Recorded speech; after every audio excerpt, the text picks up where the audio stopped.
On a snowy night, dear players and listener, I bring you to the world of Dearth, a world just like ours, but with full D&D elements incorporated into it. For example, D-E-A-R-T-H, Dearth? It's spelled D-D Earth. D-D Earth. D-Dirt. For example, somewhere in Dearth, there is a dwarf named Nick Offerman who's recently had a successful acting career. I bring you all the way to the South Pole, where on a stormy winter night, we come upon a tavern known as the Naughty List, right at the center of the South Pole. Perfect. In this cozy tavern with amber-colored wood on the floor and ceiling, cobblestone walls, we find a bartender who is a Yeti. He is amazing, making warm drinks. There's a hooded figure with an owl mask on sitting at one of the tables. And a being known as a flumph, which is like a jellyfish if it had eye stalks and floated through the air. Ew. Yeah. This particular flumph has Christmas lights tangled through its tentacles. Amazing. Yeah. So cute. Opposite from that table, there is one with a single sign that says reserved. Players, I'm going to call you up by name. I'd like you to enter the tavern and introduce your character. I'm playing Howard Langston. Howard is someone I knew in the mid to late 90s from a good Christmas movie in this holiday season. But let's imagine as if this is a modern day Howard Langston. So the movie we may know him from happened 30 years ago. And he seems a little bit more gritty, and he's not wearing his street clothes. He's wearing what we saw him in at the very end of that movie. So in walks a fitter than normal looking older man who has a probably 6 or 7 o'clock shadow that's grayed and peppered and a bit of a gut that seems to be fighting against what looks like something between spandex and armor that he's wearing. His whole body covered in cherry red and gold. He wears on the back of his head a helmet with an orange visor, the gold making a big T on his weathered chest. It is scratched up. It looks kind of dirty. I would imagine he looks like he should smell bad, but maybe a bad-smelling Howard Langston just smells like the outside. Perhaps a touch of grief. He walks in with blood red eyes and determination, but also kind of a grizzle about him, I think, as he heads over to the table, stomps over. Okay. I think entering after you, we'll go Mariah. So the door swings open, and there's a big, blustery wind. A bunch of snow blows into the tavern, and the camera kind of is, at eye height. And then it quickly pans down when nothing is visible.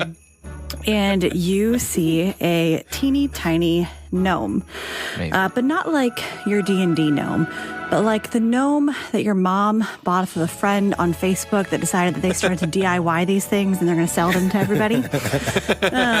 So you can't see their eyes. Their nose is a little red and sniffly. And they take a big breath and kind of rub their nose and stomp their feet and grumpily walk up to the table and just say, Howard, it's been a long day. It has. Feels like it's been a long year, but it's good to see you today. Yeah, good as, in the eye of the beholder. Right. Beholder, yeah. Doge, let's get you entering the tavern. I think the door's closed. The door closed behind Mariah's character. It closes every time. I think we say it closes every time. yeah, Closes every time. We don't leave it open. We don't leave it open. It's cold. and you hear like a rap. Wait, hold on. What's your gnome's name? Oh, yeah, what's your name? Oh, yes. This is Rudy. Are we saying like class and things like that yet? Or yeah, why go for not? Rudy is a gnome with severe seasonal allergies, who is also Cool. a druid, and their preferred form is a reindeer. Ooh. Excellent. That's interesting. Howard has history with reindeer. Howard. Balthazar. Howard is a fighter. Duh. I don't even think you need to know. You need to know that. Obviously. He's a fighter. He has many weapons, but that's what he comes with. It's issued. You know, it comes with the with the toy. I think as the doors close, you hear a rap, like 3 sharp knocks on the door. You can hear a voice beyond. Is it the Flumph? I'm gonna knock again. You can hear like loud stomping, and then opening the door, filling up way past the door frame, is the Yeti. It's like, just come in. I think when he opens the door, he sees what can only be described as a very fancy man. Wearing a burgundy suit with green pinstripes going down it. Looks quite a lot like Hugh Grant, but he's legally not Hugh Grant. Where if he were Hugh Grant, where he might begin to go salt and pepper at his temples, where he might begin to silver a bit, he's greening a bit at his temples. And he extends his hand to this big gentleman who has opened the door. And he says, "Hail and well met, fellow scoundrels and thieves. It's a pleasure to meet. I'm Reginald 19. The 19th generation of a family quite grand, a name and a pedigree known throughout the land. As for my manner of speech, I'm sure you'll find every line that I speak, it surely will not sound the same, because that would be quite tedious, wouldn't it?" And he pushes past him and goes and sits at the table with everybody else. He's a rogue. He seems a rogue. Roguish. He's roguish. The roguish Reginald 19. Okay, Jordan. So, similar situation. The door slams open. Oh yeah. And through the door walks a man named Guy the Halfling. Guy the Halfling was actually raised in the North Pole by a bunch of halflings who made the toys for the children. And he was never very good at that part, unfortunately. Because the funny thing about Guy the Halfling is that he's a 6'2", 270-pound orc. Wow. And upon finding out that his birth father was on the naughty list, he traveled to New York City, where he discovered that his true destiny and his true skill set was actually in being a bouncer for various Christmas-themed clubs and bars. Amazing. And so this 6'7" elf-dressed, or 6'2", I'm sorry, elf-dressed orc named Guy the Halfling stomps in to the bar, and he removes the giant 6.5-foot long candy cane staff from his back and rests it against the table. You can see that one side has been sharpened, likely due to sucking. His mouth is so red and sticky. And he slams down in a seat and just says, "Have you guys seen the bartender here? He's ginormous." Yeah, you're rather large, big guy. "Yeah, he's huge. That's crazy. I heard they have the biggest bartender in the world." I didn't know It is that. quite uncouth to speak of one's size in this manner, while he can hear you. "He's just a little guy, huh?" I'll have you know, I'm quite tall, actually, where I come from. 5'7", and proud of every centimeter. Vince. So outside, you guys hear a low rumble. This is unhinged party, dude. and then sort of a quieting. and then some footsteps up to the door. And, opening the door rather politely, but confidently walking into a place of business, not needing to knock. You see a tall and handsome-looking warforged. And so completely, bald. There's no fake metal hair going on here. He's just a sleek and athletic-looking warforged. Wrapped around his body is a beautiful caramel-colored Napa leather armor.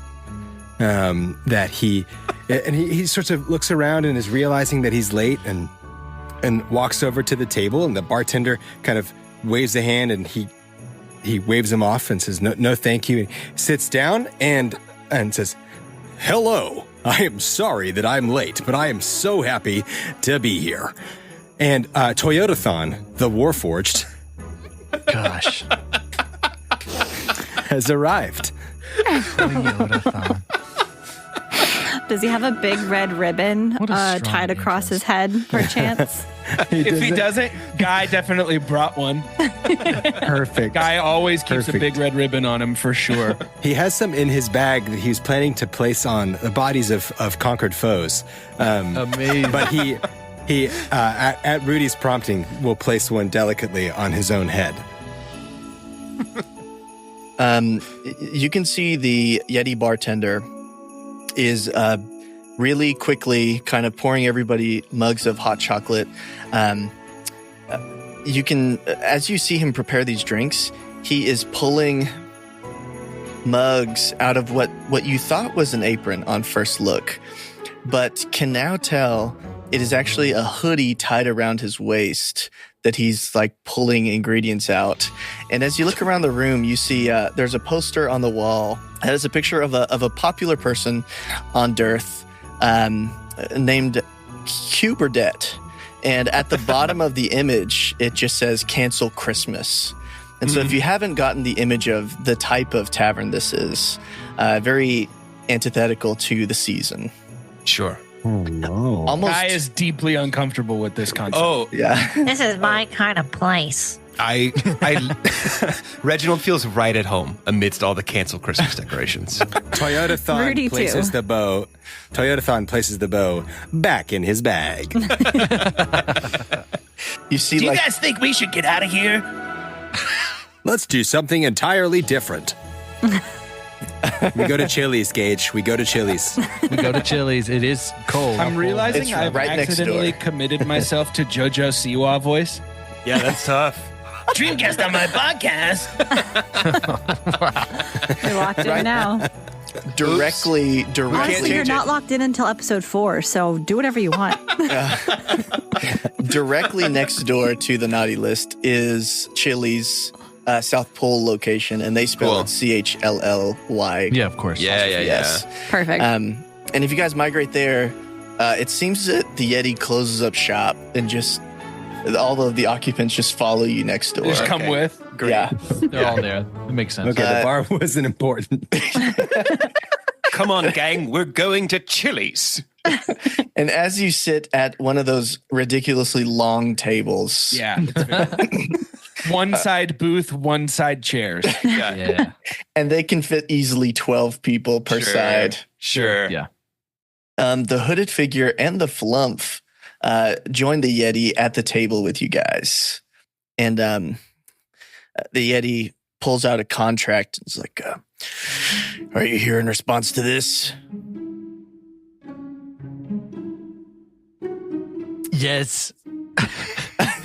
Toyotathon is playing with a little iPad on the table. He's playing Angry Birds.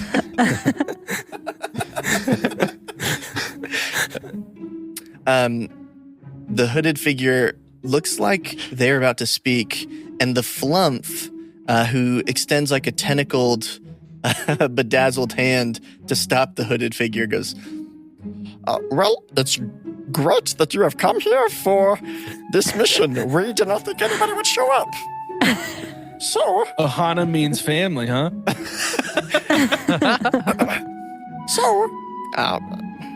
we sent this contract out to hundreds of people. We hired contractors, we hired job locators. We're so glad that you guys showed up. We know it's a hassle to get here to the South Pole. You guys want to try and take this guy with us on our adventure to So make Gage has to be the voice the Gage has to whole do this time? voice the whole time. We have recently discovered that on the back of the nice list, you know the one. Yeah. The one that keeps Correct. track of all the boys and girls in the world who get presents for good deeds. Sure. No, There's only one person on my list. I love that we said we knew what it was, and then you continued to explain it to us. Thank you, Mr. Flump. The one that Santa writes. Sure, the only nice list in the world. Sorry, I thought it was the menu, but I will do a trio sampler, please. Fried cheese for all three, thank you. Well, we recently discovered that on the back of the nice list is a map to Santa's treasure. Guy spits out his margarita, like spit takes the margarita all over the table, and you notice it's extra sticky, and there's just a little bottle of maple syrup that was next to his margarita. And he says, You guys are crazy. You think there's a map on the back of the nice list? We know there's a map on the back of the nice list. I've seen it with my own eyes. There's no way. The person with the mask finally speaks up and is like, no, we know that there's a map on the back of the nice list. And then the Yeti, like, grabs his face so that he can't keep talking. He's like, stop talking, you're going to give away your identity. They can't know who you are. Anyways, out back, there's a way to get you folks to the North Pole. Wait, we have to go all the way to Outback? It's fine, they're usually right next to each other. There's one just down the street. We're already inside of this Chili's. Is there perhaps a secret tunnel here? Or maybe To Outback, yes. To Outback, excellent. It was the only place One we could kitchen, hide your two dining transportation. areas. Time to let our onions bloom.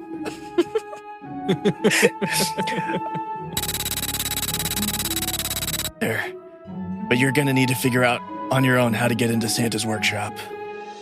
The elves don't just let anybody walk around. You've said Santa again, so Howard reaches across and was gonna try and grab the Yeti by the hair, but didn't realize how wide these tables are.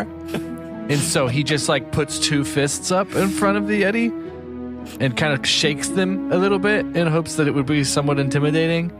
He says, do you have any idea if Santa might possibly be there? Is there a chance that we could see him? And like maybe kill him? Or is that like Yes! not something we're I would, doing? Yes! I would love to Guy's kick his eyes ass. are huge and just staring at all of you Exactly. in shock. Well, we specifically chose this time frame because we think Santa will not be there, but it seems that we've got the right people. If we take Santa's treasury, we think he will go broke, and then perhaps someone could replace him. That's good Okay, enough. that's, You had me at driving an immortal spirit of Christmas joy to financial ruin. No money, no problem.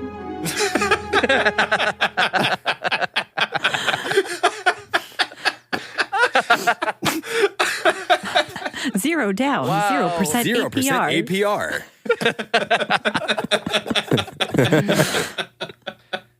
Well, I imagine that we can go ahead and go to the secret tunnel to get to our transportation. Unless there's any objections, we can get some of these. Yeah, I think fried cheese Guy's for the going to road. stand up. I think Guy's going to stand up and place his candy cane on his back and look at everybody and be like, I'm not going to stop you, but I don't know that I can take part in this.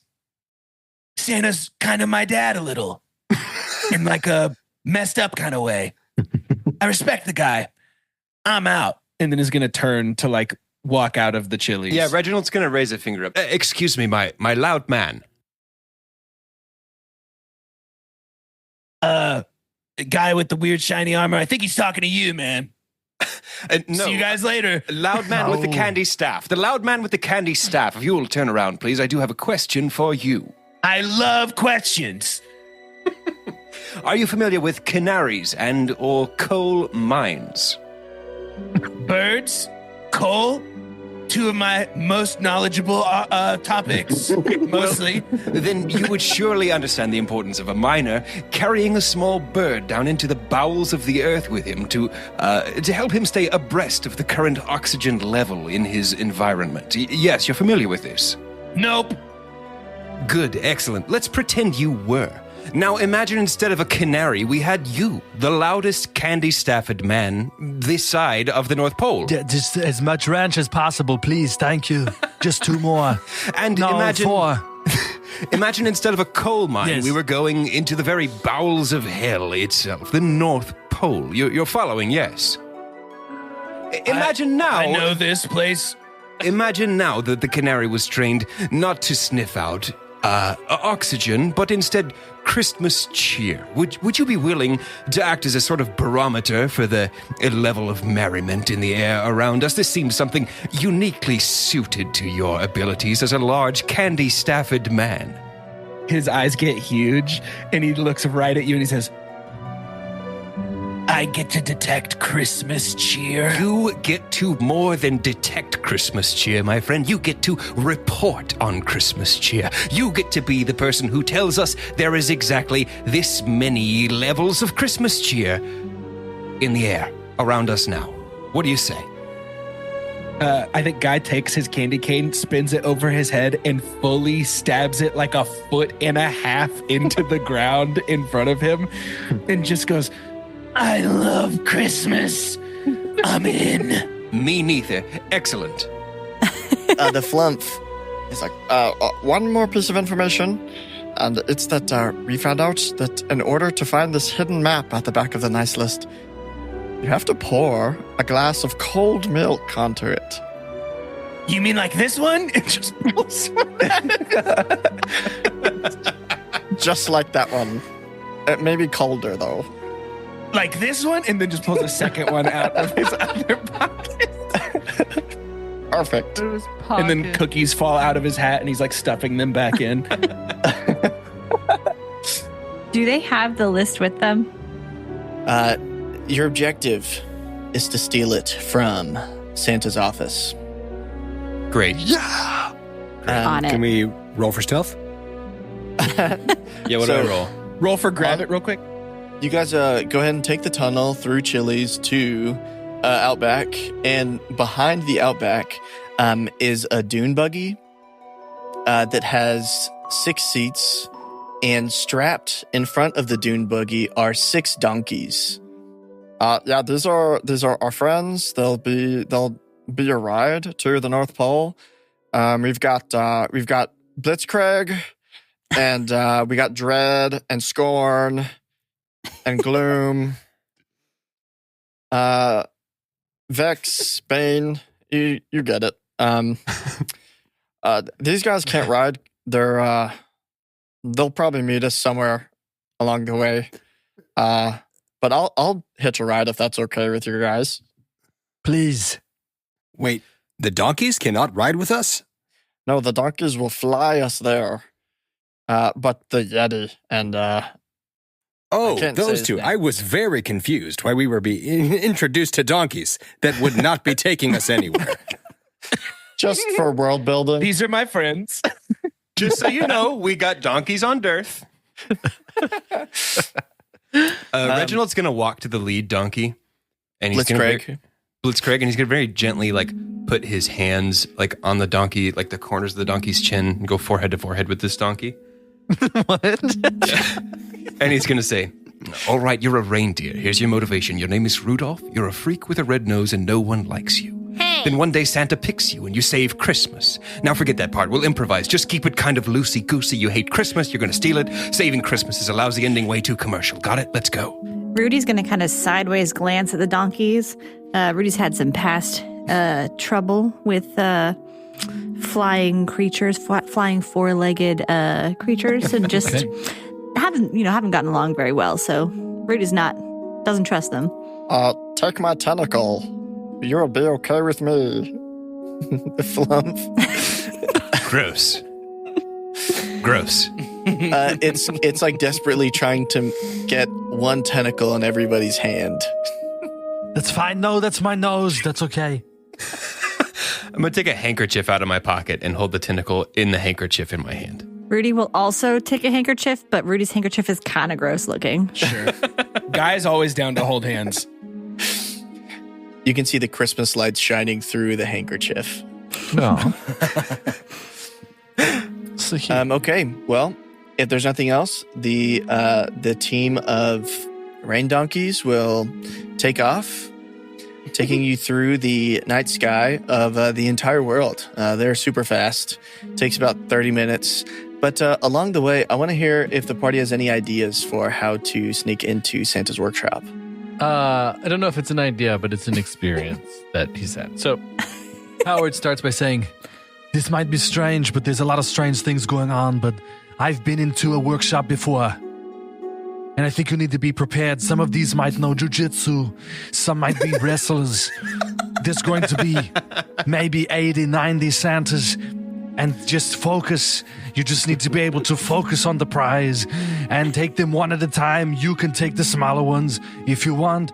It's like if you do whatever, but it could be crazy in there. I think the best thing to do is walk in and act like we didn't know where we were.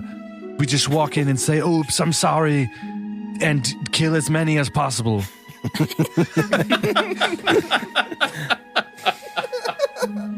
What say you, Notting Hill?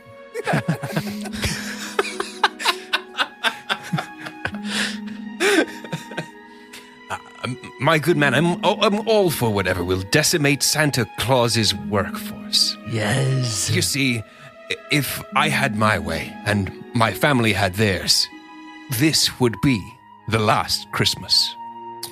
Guy can't hear any of this because he's dangling his head off the side of the donkey like his face is out of a car window. So it's just all air rushing past his ears. He doesn't hear any of this. If we want to go stealth, I do have experience, let's say trying to infiltrate Santa's reindeer. It did not go well last time, but they wouldn't let me play any of the reindeer games. But I'll try again. I'm willing to try it again. Mariah, I just put it together. I just figured it out. I literally just put it together. I'm such a dumbass. Rudy, you would also know that in Santa's workshop, they do have like a barracks for the elves on duty that do have like full costumes in case you wanted to try to blend in. Rudy will relay that information. I'm sure Guy knows that as well, but Guy cannot hear anything. Guy can't hear. I think it's better for everybody if Guy doesn't hear the part about last Christmas ever. So Guy's ears are just full of wind. If stealth is the objective and path forward, I do have a way to be virtually silent, under 3 miles an hour. It's a hybrid warforged. So eventually, as you guys can tell, like with how fast you guys are going, eventually you can see that, the land stops and the ice caps begin again. And far below you, you can see that there's like an army of snowmen who are locking on to your vehicle like they are like an anti-missile force. And you start seeing thousands of snowballs fly up towards you. I would like everyone... Guy opens his mouth. I would like everyone to use a skill or ability to describe how you protect the dune buggy pulled by reindeer from this onslaught of snowballs. Oh, we're rolling for this bad boy? If you have something to roll for, you could use a skill, or if you have a spell or an ability, all that is fine. If it's a skill, can we just do a saving throw or what? If it's like a skill, like for example, if you wanted to use animal handling, you could explain what you're doing, and then you could roll for that. Got it. I'm going to use acrobatics to sort of like I would imagine this dune buggy has like kind of like runners, like you would see like maybe on the bottom of Santa's sleigh. Sure. And I think Reginald is going to head first dive over the edge of the sleigh, over the dune buggy, grab that, and do sort of like a series of cool pirouettes around this, kicking snowballs as they fly at us. Okay. And I rolled a 16 on my acrobatics. Okay. 15 on my acrobatics for that. Nice. Toyotathon would, seeing this, he's going to try and climb up near the donkeys and act as a guide. I would like to roll animal handling to help to steer them in a path that is going to be snowball free. Nice. Okay, roll for it. 17 plus 7, 24. Wow. Very nice. Very nice. I think that guy is going to hold his arms out to the side and just summon 2 snowballs and then rapid fire start throwing snowballs at snowballs to like collide in the air, but like so fast his arms are blurry. And it's just like every time he pulls back to throw, another snowball forms. Can I just do it like an athletics check or something for this? Yeah, or you can actually go ahead and make an attack roll with your snowball. Yep. You have snowball as a weapon? Yeah. Amazing. They're just darts that I relabeled. It's 16 plus, or I'm sorry, it's 13 plus 6 for a 19. Great. So yeah, it's just like, just snowballs like crazy. Counter fire. Nice. Yeah. But he's laughing. He loves it. Just maniacal. This is my favorite. I mean, I'll just do a little bit of an athletics check here. Oh my god! Wow. So Howard looks and kind of like whips his neck so that the mask comes on, and it all sounds like plastic. It really sounds cheap, but it's like this orange visor on his head, Like when you close a Buzz Lightyear. Yes, it looks like he's falling out until he starts to like put both fists up and just shoot what look like little discs to just meet the other snowballs that are coming up. And he's kind of shooting those and has a jetpack. Okay. That is just wild and just kind of flying around. All right. Rudy. Legs flailing every time he makes a turn. Legs flailing, big time. I think Rudy is going to play some defense and roll medicine, just kind of patching up as we get hit with the stray one that gets through. As if. Rudy has a lot of meds on their person at all times. They've got inhalers, they have allergy meds, they have decongestants, they have anything and everything you can think of. So Rudy's going to roll medicine. Go for it. It was a 6 plus 6, 12. I imagine that you might have some like of the lotion Kleenex. These things like wipe down on the donkeys. So with that combined roll, I think this is good enough to escape relatively unscathed from this onslaught of snowballs. You get knocked off course a little bit, but with the help from Toyotathon guiding the donkeys, it's not too hard to get right back on track. And you can see it from the distance. Did you say if it's a GPS? An onboard GPS?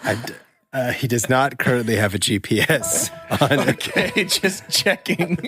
It's just good at handling animals. You can see it from the distance that in this icy, barren wasteland, there is just a city glowing like the sun in the distance, this multicolored light. And as you get closer, you can see that this is a city known as the North Pole, which focuses on, obviously, Christmas. Oh, no way. Did you come up with this? Is this homebrew? Homebrew! You're able to land a little bit off, but with, Rudy and Guy, it's not too hard to identify where Santa's workshop is. It also has a giant glowing sign, like Gusto's in Ratatouille, that just says Santa's workshop, and an arrow that points to it. Now, Loudman, I have another question for you. Huh? What? The Christmas cheer in the air. It's to one untrained such as myself, it's a bit more palpable. No, what do your refined senses detect? Is there something I can roll here, Gage, to like get a vibe on what's going on? What are you looking for? I think I'm detecting Christmas magic. I'm just sort of like not casting detect magic. I'm like, I'm closing my eyes and just sort of like underneath his breath, you hear him be like, and just like wiggle his fingers to sort of sense if there's any magic. I do have something called magic awareness. Yeah, but that's only within 60 feet of me. I would say go ahead and make a perception check with advantage. Sure. The better roll was a 16 plus 2, 18. Great. Yeah, it's almost overwhelming to your senses whenever you close your eyes here. It's just like radiating from the ground itself, like Christmas spirit, cheer, joy. Especially, this is, you're coming up on the biggest day of the year, and you can just feel the city's humming with excitement. Okay. So I think Guy would turn to Reginald and be like, Visions of sugar plums. Stockings hung by the chimney with care. Oh! Christmas is off the charts right now. I think you can see that Reginald is like clenching his fists a lot. He's working his jaw, like clenching his teeth in the way that like hot guys in movies do when they're thinking about stuff. Just like you can see his jaw bulging. Lautner. And he just like, it's very Taylor Lautner. And he just like, he zips, he's got like a parka on over his fancy man clothes. And he just zips it up really tight. And he says, blast this Christmas cheer. I knew it. Yeah, let's blast it everywhere. So like I said, you can clearly see where Santa's workshop is. It is bright. There's an arrow pointing to it. There's like an assembly line of people pulling presents out and loading it into like different organized piles. What's the plan for getting in? Are you just going to walk in? Are you going to try to find the barracks and go disguise? Are you going to go in guns blasting? Bro, I got to tell you, Howard's a guns blasting kind of guy. Especially when there's a time crunch. I would like to perceive if there's any other like paths that we could get in and around. Sure. Yeah. Go ahead and roll. You could do investigation or perception. 8 plus 7, 15. Oh, that's good enough. Great. Yeah, with the 15, I think after looking around a little bit, you would be able to detect that one of the rooms has a window in it. One of the rooms of the workshop has a pretty big window in it that all of you would be able to fit through. So Toyotathon, his eyes are like a golden color. Mm-hmm. And for just a moment, they get really bright.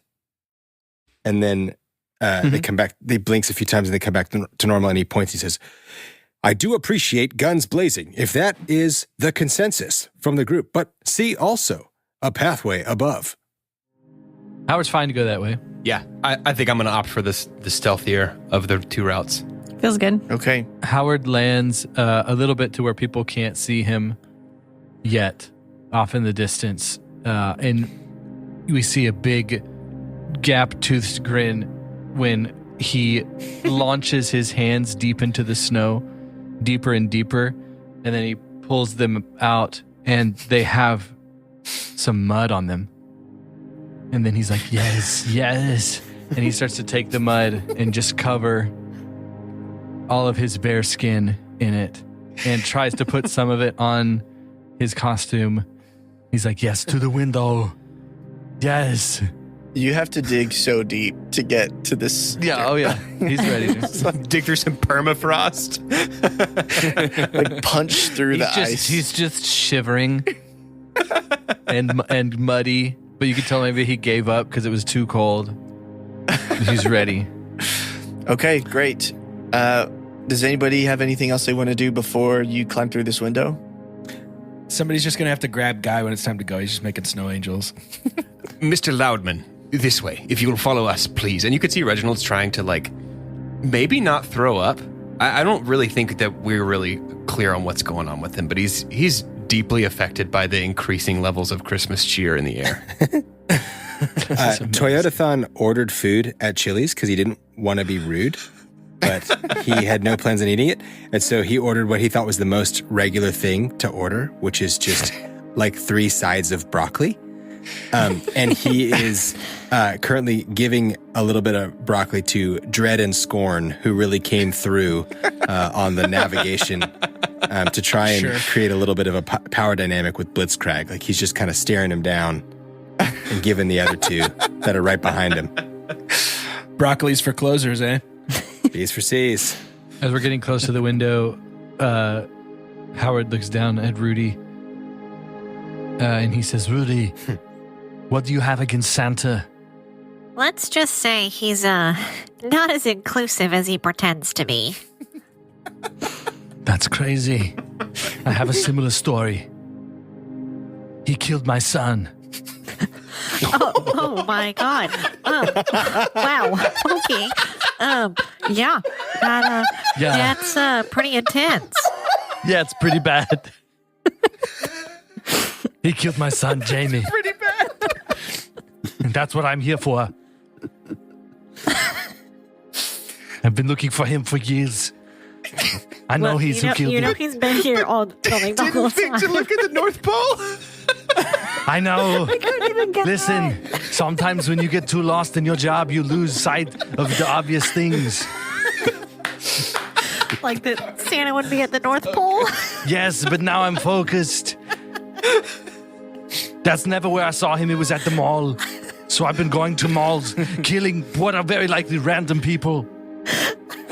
But now I think this is the real one. And it's time to get revenge for Jamie. Anyways, glad we are here for the same reasons. Are you guys talking about Santa? He's the best. He took me from my parents. Oh gosh, I need a minute. I watched him kill a guy. He's awesome. Okay, so as you guys, climb through this window, you notice that you are in like a break room for the elves. There's a couple elves in here that are just passed out on the couches. There's a fire roaring in the fireplace here. You can see that there's like a Keurig that's just set to churn out hot chocolate. So like I said, there's 3 elves here. They're all passed out in these couches. There's also 4 doors in here. There's 1 to the north, 1 to the south, and there's 2 on the the east wall. Howard's gonna try and like tiptoe to the north door. Okay. Do you want to make a stealth check? Yes. Before you do that, can I roll like a perception? Can I roll something just to see if there's any signs that are like this way to Santa's office, or like a directory that's like you're here, like at the mall? You are here. Yeah, let's go ahead and make a perception check. That's good. I have a +1 to that, so it's perfect for me. 11 + 1, 12. You can tell that the rooms on the doors to the eastern side of this room are to the actual workshop. Like you can hear the churn of a like a factory at work. And then to the south, they are kitchen doors. The door to the north is pretty sturdy wood, but you don't notice anything else about that one. Turbo Man, let's choose the northmost door, please. Okay, that's. I like to imagine he's already on his way over there. Yeah, while that's Reginald kind is of where I calling was after going. him. So stealth check. Let's roll for that. Do we all need to be stealthy? If you're Oh, moving throughout this baby. room, yes. That's a 12. With a 12, Howard, you seem to be fine. Like nobody stirs as you're kind of tiptoeing over. Not even a mouse? Not even a mouse. Nice. Shit. Howard, you reach towards the door and find it locked. Can I punch it? You can, at risk of waking the elves up, watching you punching the door. What would I roll for punching? Can I pick the lock so we don't have to wake up these elves? Yes, you can try. Let's get a sleight of hand for you. But can I roll stealth instead for that, please? You will try, my old friend. That's not what stealth is, but I think Reginald makes his way over to the door, and he's like supporting a lot of his weight on the wall, sweating a lot. And you notice like his, like, you can see like his, a little bit of like, he's unzipped the parka, he's undone his cravat a little bit, and you can see like a tuft of his chest hair. What a Hugh Grant would have silver, his is green. and his fingernails are green. He's starting to smell kind of bad. Hey, can we make sure? I'm not even gonna like message everyone but Doge. Let's just never ask him about it. Yeah. Can we make sure to never ask him about it? You start to notice that his heart, which for many people would normally seem normal size, is several sizes too small by the way he talks to these people. It's been shrinking It's a strangely. secret this whole time.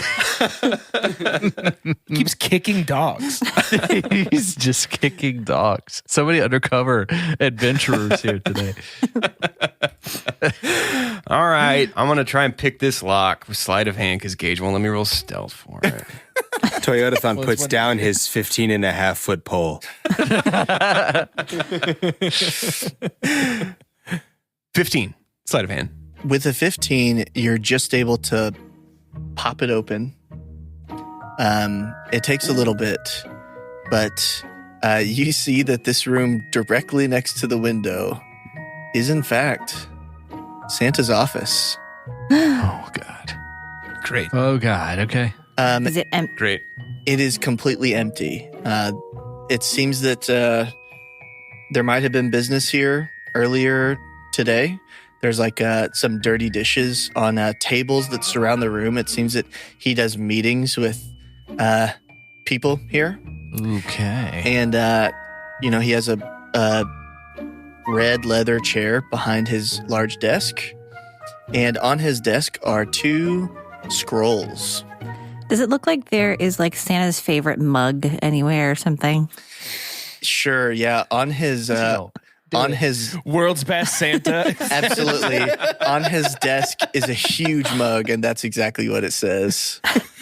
Rudy is going to walk up to the leg of the desk, and Rudy's very small. And so Rudy's going to tap on Toyotathon's shin and say, Excuse me, Mr. Robot Person, could you put me on the desk, please? If I move, do I have to roll a stealth check? No, I'll say with 2 people already there, already opened the door, and this Santa's office is carpeted with this like deep green.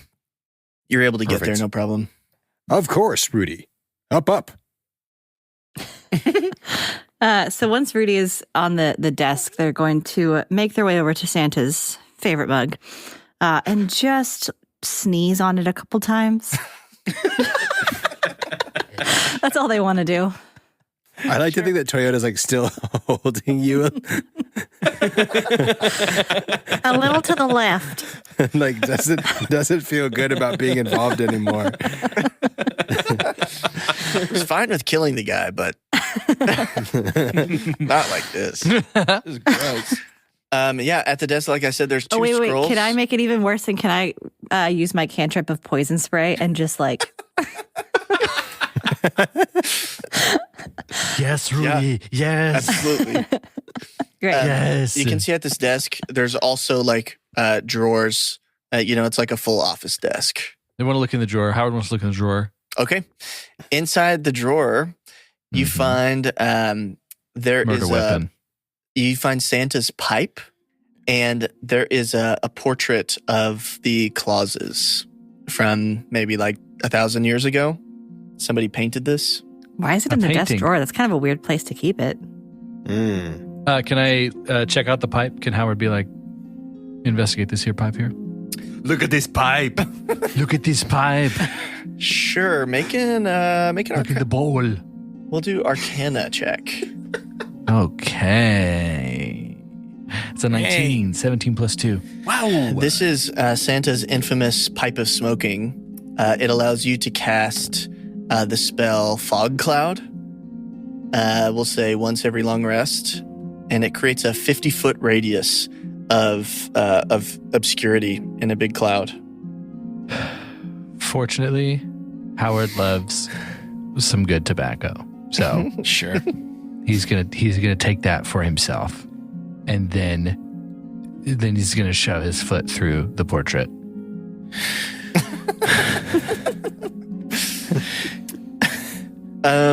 Guy's just staring at a picture on the wall of him and Santa. And he's just like, He's just smiling, missing all of the destruction behind him, and he's just like, Employee of the month. I love Santa. I'm so glad we're doing this. Let's get Toyotathon and Rudy to make a perception check as Howard destroys this picture. You got it. That's a 9 for Rudy. Rudy's rolling poorly. Too distracted by the sneezes. Rudy's sick. 25 for Toyotathon. Yeah, that makes sense. wowzers. As Toyotathon is trying to look away from Rudy's chemical warfare, you can see that there was writing on the back of the portrait. Oh, hold on. I know it's strange to have a photo of your wife in a desk drawer, but it appears that maybe the back of the image was more important than the front. Would you remove your foot, please? Fine. Pulls his foot out. Toyotathon takes a look. He puts Rudy on the desk. You've got this. And goes over to check out the portrait. You see it is written in a language that is not common. Do you understand any other languages? I think the only other one I got is I have Druidic and Goblin. Okay, it's neither of those. I'm curious. Sorry, I meant Elvish. It's not in Elvish either. I meant dark language. Just to make this easier, what languages does the party understand? Gnomish and Sylvan, in addition to Common and Druidic. Got Common, Halfling, and Orc. Common and a semester of Spanish. I've got the ones mentioned plus giant, thieves, can't, undercommon, and yeti. Okay. I think Rudy, as Toyotathon is like piecing the portrait together, you'd be able to understand that in Sylvan, it reads, "Home is where the horde is." It says home is where the horde.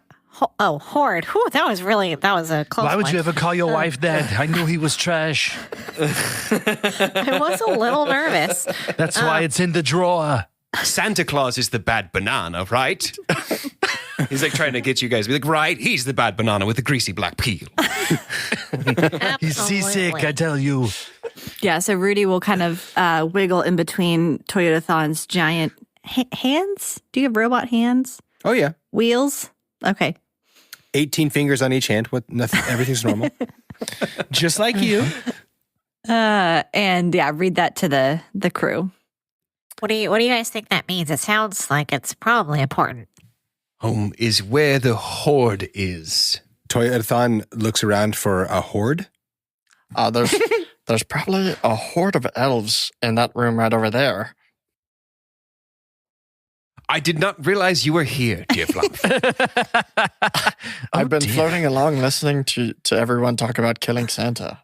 It's fun. We should do this more often. Are you like in or? I hope we only do it once. Oh, I'm on your side. Yeah. There's only one way to make Christmas better, and it's to replace the tyrant.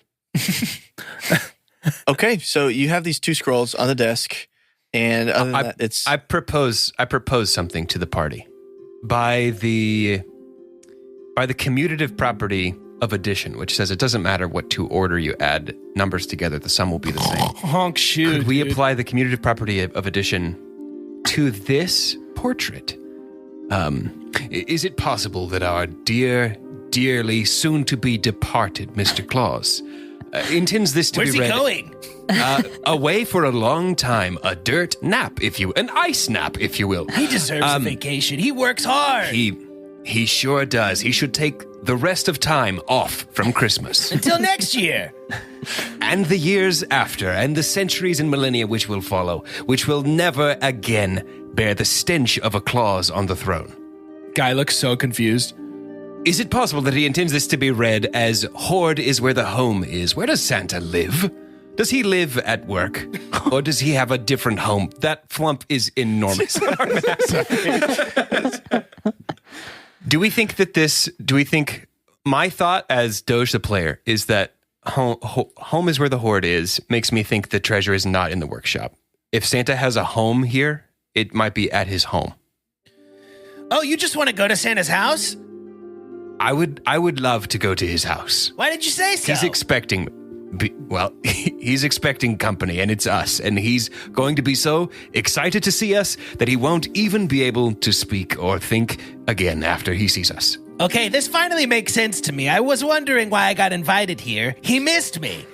I don't think Santa is at his house. He takes like the 2 weeks before Christmas off, and he like lazy winters in the Bahamas or something. I think he's at Great Wolf Lodge. Someone is wealthy when they use a season as a verb. Toyotathon, don't you have like a season of savings though? I do. Why, yes. It will be a December to remember. That one's Lexus. Are there scrolls on the desk? Yes, there's 2. They very clearly have like a check mark and an X on them. One has a check mark, the other has an X. Great. I flip them over. Unroll them. One is clearly the nice list. He has like little annotations by people's names. Like, for Susie, he has like worked really hard to make friends with her classmates. Get talking doll. And then when you look at the naughty list, it's like the complete opposite. Like, this kid sucks. Ignore. Is bad. Annoying. You can skip this one. There's one that's like Brock. That's just wear shin guards if visit. All I need is a glass of cold milk now. Christmas Flump is like looking over your shoulder. Santa have like a mini fridge under his desk or anything? No mini fridge. Guy, we need you. I'm Guy. Do you have that cold milk? Do you mean this one? it just does the exact same thing from Chili's. And it's an ice. There's like frost on the glass. It's so cold. Yes. You could just have that thing that we need. I pull Santa's treasure out of my pocket. How did you keep it cold? You really gonna ask that? No, I know how. We'll see. We'll see in the future how he kept it cold. I was gonna say I can use a cantrip to make it colder. Also, You really gonna ask me that That works question? too. So, are you pointed on the nice list? Yeah, of course. Okay. As you port on the back of the nice list, you see script start to appear. Like the milk gets absorbed into the list, and like a white cursive shows up, and it reads instructions to get home. Feed Christmas Ent his juice, labeled and in fridge. Surprisingly, he sleeps through the workshop noise.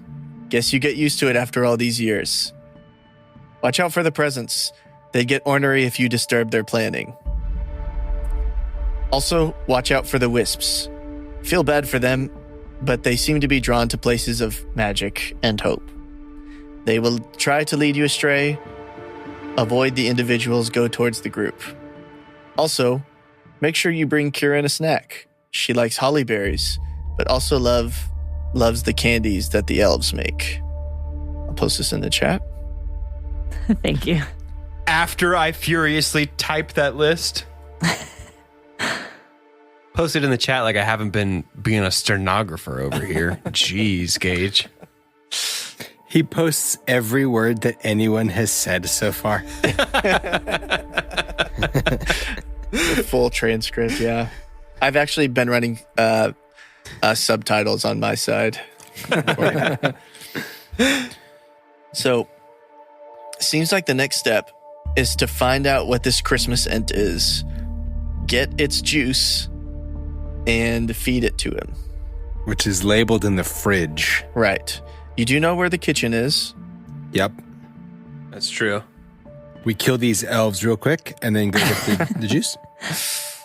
You know what? Let's get an investigation check of Santa's room. From all of Okay. us? His office Everybody? here. Yeah, Everybody? go ahead. It's a 9 minus 1 for an 8. 12 plus 1, 13. Rudy is just all wrapped up in their own drama and crit failed. That's a 3. 15 plus 2, 17. 14 plus 1, 15 for Toyotathon. Okay, I think thanks to Howard, the group will pass this check. And you will find that in one of these desks are Christmas elf, uniforms, except they seem to be black. Guy, you would know that the managers of the Christmas elves wear these. I used to have to dry clean these. What are they for? These are for managers. Oh. Howard starts to put one on. It's a role I'm familiar with. I like to think that at first you grab one that's way too small. In full tights.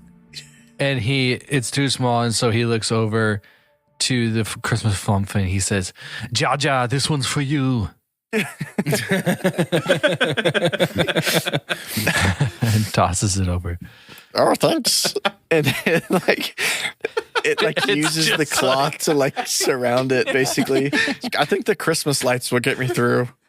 Yeah, you should be fine. When I hear Christmas elves, and here's a bias that I'm realizing I'm working through right now, I think about the little Christmas elves that are Keebler adjacent, but we're playing D&D. Are these Christmas high elves?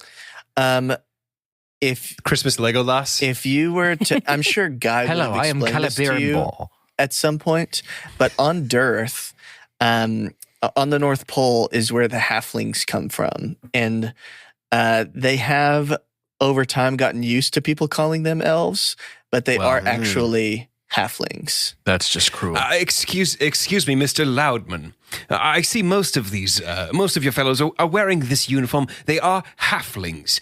I myself, as well as a number of others in our company, we are what you might call a wholeling, in that we are one entire being tall. How do you propose that we blend in and appear inconspicuous? I mean, I'm the tallest one here other than the robot, and I'm a halfling. I think it'll be fine.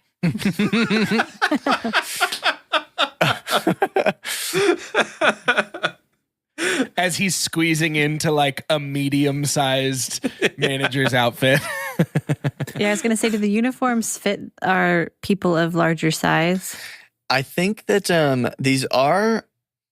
I can cast a spell otherwise. I would say they have been made somewhat magical, and they fit to size. Great. It's beautiful. I was going to say, best I could get you is a Winnie the Pooh. It's just a little shirt. If it fits your mental image, a baby of it. tee. So if you want it to be a baby tee, it can be a baby tee. No, Toyotathon is not that kind of warforged. Howard puts his on. I get dressed. Reginald is going to, in disgust, put this elf uniform on his body. When you look back out of Santa's office to the break room you came from, you see that all the elves are awake and are seemingly sipping their hot chocolate near the fires. Another great day of capitalism. Howard takes off his helmet and tucks it away and puts on a face and storms through. And he's like, what are you doing? We're 2 weeks out. Why aren't you working? It's time to get working. What are you doing? I'm the manager. Listen to me. We have to be able to do this. Get out. Go work. Now is not the time for your chocolate. As you started talking, they turned towards you in shock, but saw that you were in manager uniform. So they saluted you, kind of shaking, and then they just like drop their hot chocolate on the mantle of the fireplace and all just leave towards the workshop.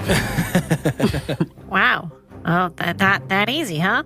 Don't try and clean it up. Go. Don't worry about the chocolate. Get out. Get out. We will clean it ourselves. Damn it. Go.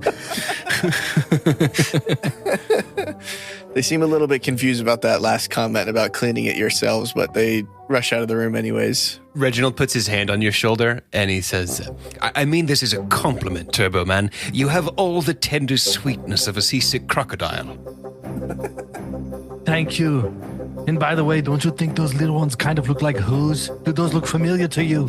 Get your hand off me!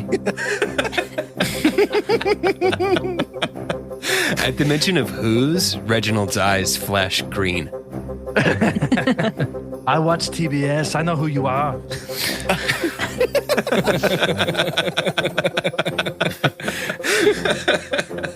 The flump is just like floating through the room. I think the flump is picking up their hot chocolate that they left on the mantle and drinking it. I imagine it's very much like Krang from TMNT, just sort of like messy and gross while he's eating it. Yeah, when its mouth isn't quite calibrated to drinking through a mug, so it ends up just pouring it all over its head and absorbing it into his skin. Toyotathon looks at the flump trying to drink and like very knowingly just nods like it's very hard. I also do not understand. Let's go to the kitchen. We got to get int juice out of the fridge. Okay, when you open up the kitchen door, you see that there are 3 elves in here wearing chef's aprons who are, baking cookies. That's pretty much it. They're baking cookies, running trays out back and forth to the workshop. I mean, I think Howard's feeling pretty high on the power here. And he comes in and he was like, first of all, this smells delicious. Keep doing what you're doing. But I need to know, where is the juice? We need the juice. It's time. The juice? It opens the fridge and is like, oh, the juice. Yes, Santa's been asking for it. I know he's not here, but I have a pager, and he paged me. Don't worry about it. I need the juice. This elf grabs huge oven mitts and reaches deep into the fridge, like a classic fairy tale. You could just push him in here and shut the door. And pulls out this smoking large mason jar. It is it's so cold that it looks like it's like freezing the other liquids near it. Okay, are you just gonna hold it in your hand, or do you need do you need mitts? There's some in the drawer over there. Yes, fine. And he goes to grab mitts and puts them on. Okay. And he looks and he says, "Juice me." And this elf will hand you this mason jar of juice. When you look at the label, it seems that it is made of melted ice caps directly from under the North Pole. Wow. I think at this point, Guy has stuck his head into the kitchen and is just like, Hey, Tinkle. Hey, Kibbles. Hey, Gregory. and is waving at all the elves in the kitchen. Oh, hey, you're back. Yeah, man. Great. I love this place. See you later. Okay. He is a manager now. I got promoted. You can hear Kibbles talking to the other ones how did that guy get promoted? He doesn't even like to make toys. Howard leans into Guy and he's like, don't you usually try the food that they're known for when you go to these different places? Don't you test it out and talk about the flavors? Is that you? No, but I do love to go to Flavorville. Okay, let's get this juice out of here. This juice. I think seeing that Howard is a leader here, Toyotathon is going to say, Howard, perhaps I could carry the juice. I believe you need your hands free. Oh, that would make sense. Thank you. And hands up the juice to Toyotathon. Please put it on the ground. I think I need the mitts. Oh, okay. I thought you kind of came with them. That was part of the package. I'm not sure. That's prejudice as hell. It does make sense, but I'm afraid I've played this character for all of 20 minutes. Gage is going to absolutely screw me on page 9. Yeah, and then we swap. There it is. And here's the mitts. I appreciate you. Okay. What's the plan now? Going into the workshop? Yeah, we got to give I dumped their the juice out. Okay. In Santa's workshop, you see that there are rows and rows of elves working on whatever they're working on. At the north end of the room, there's like a group of managers who all seem to be working on something at their desks as well. At the center of the room is a huge Christmas tree. It's so big that it seems like the branches are expanding kind of over some of the desks. And then at the head of the room is Santa's empty throne. Opposite from you guys are 6 more rooms that the doors are closed. Wow. I guess as you guys walk around, just to make things easy, there are 3 rows on the east side of the room and 3 rows on the west. I'll kind of describe what each of these do. So the first one on both ends, closest to the edges of the room, are elves that are making toys. The second row on both sides of the room are elves making and experimenting with different candies. And as you see, like the third on both sides of the room, the ones closest to the tree, they're like checking over different documents.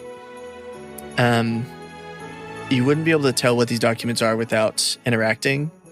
But feel free to do whatever you want in this room. It seems that your uniform gets you past a lot. Cool. Everybody seems to just be like, yep, if they didn't belong here, they wouldn't have uniforms. What's the vibe of the workers in this room? Are they like stoked to be here? We love Christmas, or are they like, this is my job, I don't care so much?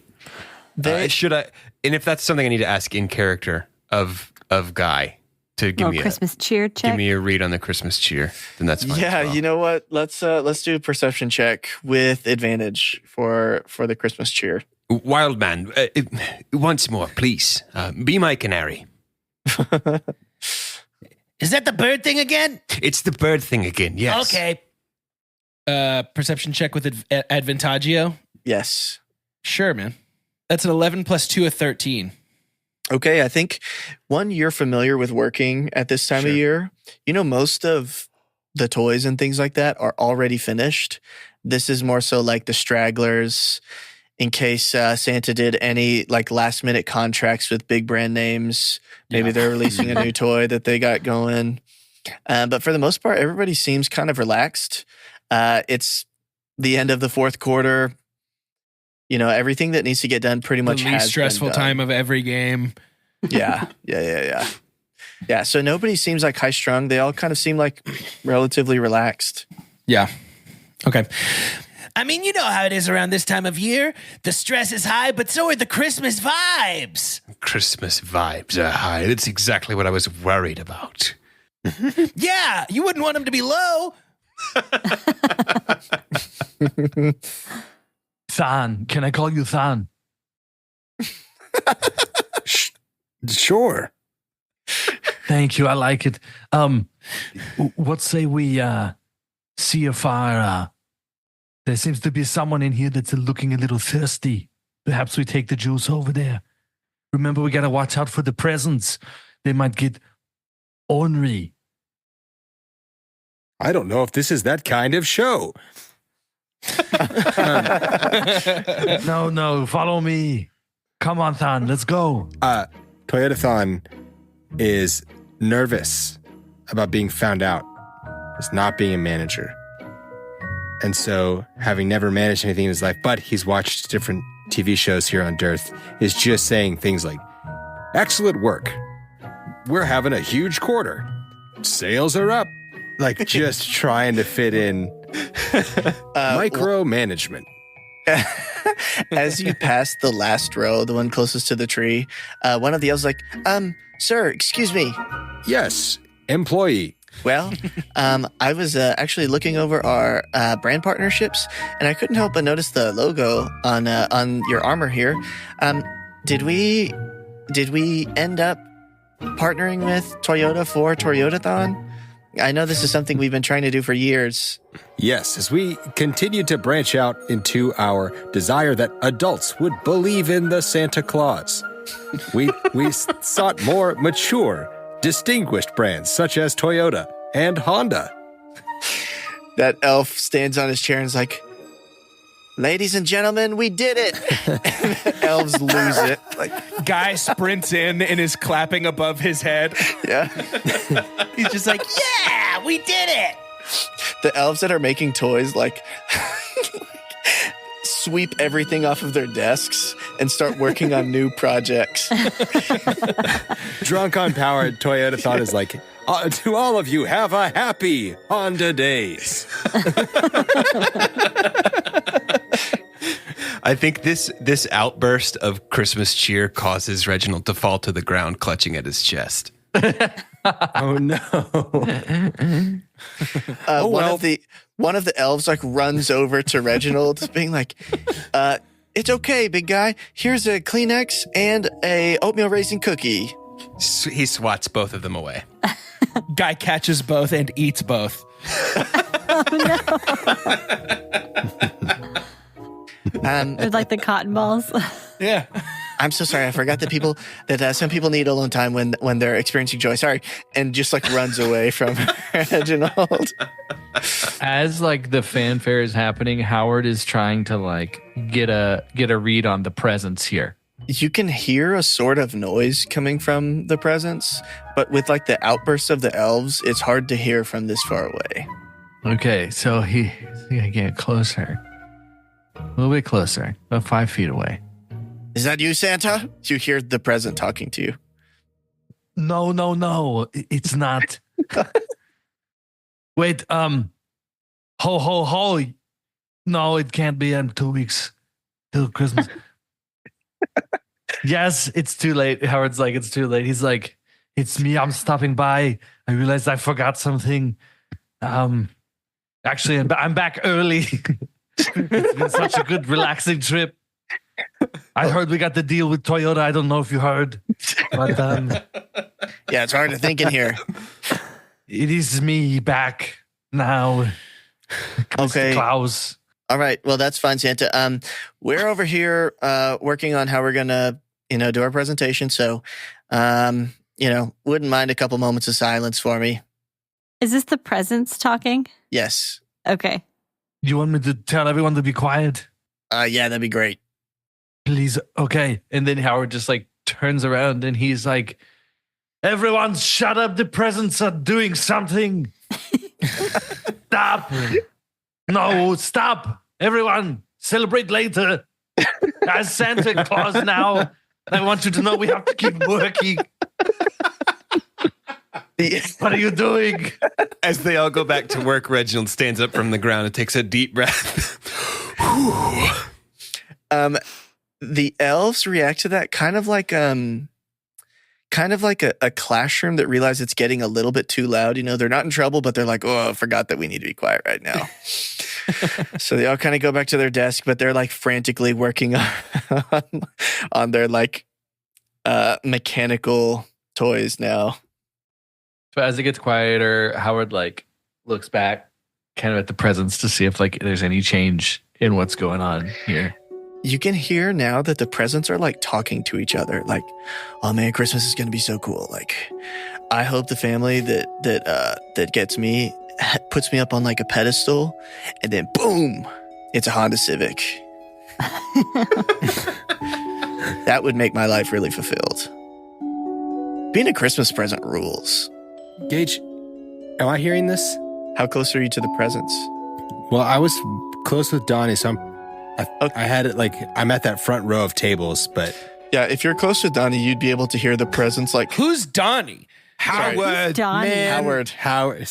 Please edit it. Hey, everybody, you'll need to be quiet now. That's a little plug. Yeah. Sorry, y'all. Yeah, you're close. Also, enough. the fact that I didn't even say Carter, like that I just. We're in so deep. You can hear the presents like consulting. Some of them are talking to themselves. Others are like bunched in a group, sharing ideas of how to present themselves on Christmas Day. Toyotathon's curious if this is like a. My thought goes to like, is this a religious thing? Like, I actually. Oh, are these presents Christians? no, like is this a kamikaze moment? Or they're like the present's highest highest honor is to go die and become something else. I think if you wanted to make an Arcana check, you could do it with advantage. Because But I'll probably hit you with a religion, though, right? No, this is not related to religion. Maybe insight? Insight would be fine too, with advantage. Well, I already started on Arcana, so I'll do this one. You can just use the modifier for insight if it's better. Okay, so dirty 20 with Arcana, or it would have been a 26 with insight. Oh my god, okay. Does that clear it, Gage? You would be very familiar with the magic of awakening, and it seems that Santa picks very select presents for very select people and awakens the presents so that they have the consciousness to like do a presentation for the family that receives them before they are no longer awakened afterwards. Is this like when you were 7 years old and you really wanted a new Nintendo DS, and so you made a PowerPoint presentation on why your parents should get you a Nintendo DS for Christmas? Kind of, but if the person doing that was the DS that was like, here's my presentation of why I should be given to this family. Got it. And then they Okay. stop being awakened on Christmas Day after they're opened. Okay, our thing says feed Christmas and his juice. Surprisingly, he can sleep with the workshop noise around. Don't mess with the presents. They get pissed if you mess with their planning. Do we think we need to just like huck this juice at the Christmas tree? I was gonna like Howard wants to perceive where to put the juice. You know, I mean, Where's the ent's mouth? Or butt. you watered the Christmas tree from like the bottom, right? I think that Toyotathon and Rudy would have some sort of understanding of like how Ents work, being these like tree beings, and would be able to find like where, you know, age has covered up where a mouth used to be. But it's been so long that, you know, sometimes these things sleep forever. I wanted to thank you for giving me juice. Yeah, you can see right there. If you look between the bow and the tinsel, that's where their mouth is. Oh, that's the mouth. Can John, we- let's go put the juice in the mouth. We do that without pouring any on the presents. In the background of this shot, Guy is sitting all 270 pounds of himself on the lap of one of the tinker elves and is just smashing a toy, trying to tinker it. Wait, we should probably talk to the tree first so that we don't just waterboard it. You can tell that it seems to be like deeply asleep. It's juice boarding, actually, which is fine. As you do that, let me get a perception check with advantage from Rudy and Reginald. The higher roll was a 21, 18 plus 3 for Rudy. Yeah. Nice. The higher roll was a 21, 20 plus 1 for Reginald, 19. Nice. First crit. Christmas crit. Wow. Christmas Christmas. crit. Rudy, there is a distinct smell that awakens. It sort of like clears your nose. I don't know how long it's been since your nose was clear, but Long time. it is clear. At the same time, Reginald, you have a similar sense that you can sense that there nearby is a grove of mistletoe and holly. Oh, by gosh, by golly. Do with that what you will. Oh, man. Did this come from when we watered the tree? Or As you were watering juiced it, the tree? I think you would notice it, but it's not coming from the tree. It seems to be coming from the eastern side of the room. Huh. Can I go we scope need it holly out? berries, right? Don't we need those for something else? Uh-huh. Yeah, you can go scope it out. I do it. I think Rudy's going to slink along after like an eel? Like a slinky. Greasy black eel? If you follow your senses, you would eventually land on there's a room in the middle of these 6 on the eastern side of the room. It seems like it's a bedroom, but somebody is growing all kinds of plants in it through like magical sunlight. There's a holly tree in the corner of the room. They have like those small red berries that grow from them. And then there's mistletoe growing in next to it. Reginald, I haven't been able to smell anything in years. What do you think's going on here? These infernal Yuletide plants. I cannot touch them. And I cannot tell you why. But I do believe we will need these holly berries. Yeah. Holly berry. Can I roll holly berries? Can I roll nature or arcana just to make sure there's not like, I'm not like walking into some trippity trap? Nice. Yeah, go ahead and make me a nature check. Oh, that was really bad. So it's going to be great. That was a 4 + 2, 6 for Rudy. Can I help out with any kind of check no here? problem, dude. I'll just pick them right now. Yeah. I mean, you can pick the berries and nothing seems to happen. Reginald, if you'd like to also make a nature check while you're in here, you can go for it. Yeah. 9 + 1, 10. Yeah, it seems to be like a normal magical arboretum type thing that they have going on here. I would imagine Rudy just grabs like a branch that has, 30 berries attached to it. And you guys find a little box that says like, for a holly jolly Christmas. It's a very small, like handheld one. Has some plants inside of it as well. A holly jolly Christmas, huh? A little bit of green. Loudman, is this your bedroom? No, I live above a bar in New York now.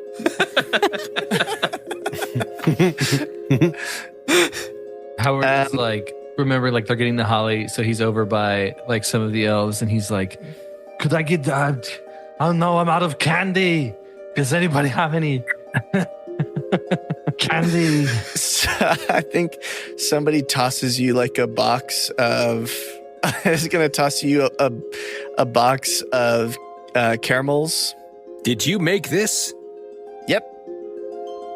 Okay.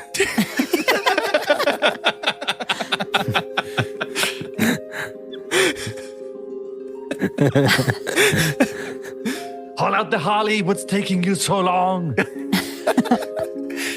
A guy would know that these candies tend to be magical. These candies tend to be magical. You sound like Spyro. Yes. Toyotathon, as you are feeding the Ent Christmas tree, you're pouring water over where its mouth is for a little bit until you can see the lips like it's treating this juice like Cookie Monster. As it like drinks water, or as it drinks the juice, so much of the juice just goes like spewing all over the place. It's like, good. Yes, good. This is your wake-up time juice. Yes. Well, if you want to get to the grove, you can go to the door behind me now. I'll open it up for you. Hello, I am Toyotathon. What is your name? I am the Christmas tree. Who are you? It doesn't have eyes. Who are you? I am a manager. Okay, I hope Santa's okay. You can see, like, I'm fine. Thank you for opening the door. As you can see, now that you're close, you can tell that the workshop, like the entire floor, the walls, the roof, are all an extension of this Ent. Like it grew like the workshop for this purpose. Cool. Sick. Can Rudy check out Santa's throne real quick? Oh, sure. Just fart in it. That's exactly what I was going to do. No, it's not. The door on the tree looks, I mean, it's Nightmare Before Christmas style. It just appeared. Rudy, at Santa's throne, I mean, it's what you imagine. It's a big chair with red leather. It's on like an elevated die. Do you want to sit in it? Yeah, Rudy's going to clamber up there. All of the manager elves like gasp as they look at you. Wait. Oh, I should have rolled something first. Can I roll stealth or anything? Can I do it sneakily? I think that it's too late. Yeah, that's Can I yell at them? Yell at who? The other managers? All of the elves in here. You can try. Every single one of them. Yeah. Back to work, all of you. This is fine. It is specifically what Santa Claus requested. And I'm going to roll. Can I roll intimidation? Roll it with disadvantage, because, that there's a lot of writing on this. The CEO said this is fine. 19 plus 8, 27 was the first one. Oh, come on. 18 plus 8, 26. Wow. Is the second one. God.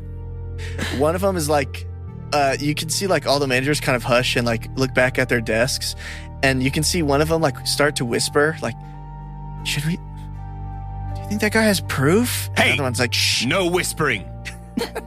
Only working. I was very specific in the instructions I gave you. Toyotathon has cast light on his eyes and is shining his eyes on the ones that that you're speaking to. Like really, like drill it in.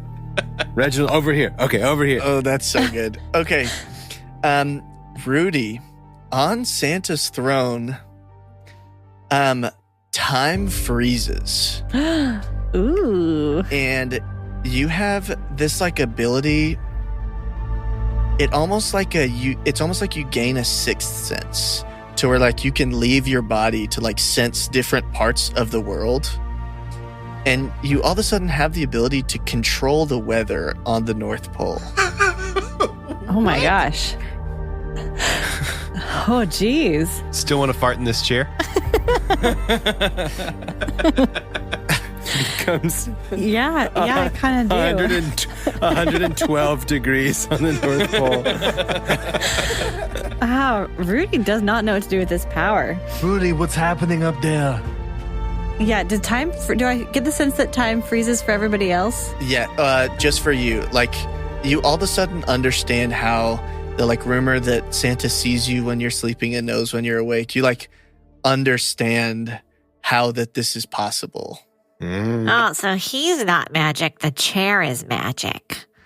I think Rudy is going to just make it like just slightly warm enough that like all of the icy like runways start to turn to a little slushy. Just want to make it inconvenient for Santa. A little chaotic all of a sudden. Yes. Sure. Just And a weather then- flat tire.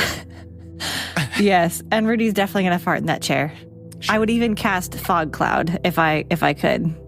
I would Just, say that's an extension of the weather. Oh, amazing. Cloud. I'm not really good at making fart sounds. I need my Remember, it's in a 3-year-old chair. here. Is it leather, Gage? Yep. Okay, you're farting on a leather chair, so keep that in mind. Oh, geez. We'll get a couple runs at this. Just get some tests real quick. You can't make me laugh.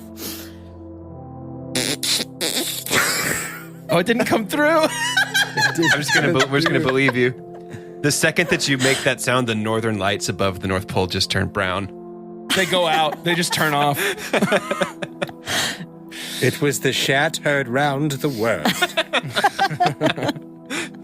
Where's that owl from earlier? He could write a musical about that. Okay. All right. Yeah, Rudy will hop back down and You see that there's like a stream of fog coming up from the chair still. Like a little tornado. Like when they open the Ark of the Covenant. Exactly, yeah. Okay. Anything else before we go into the door? I backflip Gainer into the door. Okay. You step out of this bright workshop and through a dark hallway until you start feeling the chill of pieces of snow kind of hitting you on the face, and you can hear the wind kicking up ahead. And you step out into a grove of trees. It's very foggy here. You can't see very far ahead. Sorry, guys. It didn't used to be, but it is now.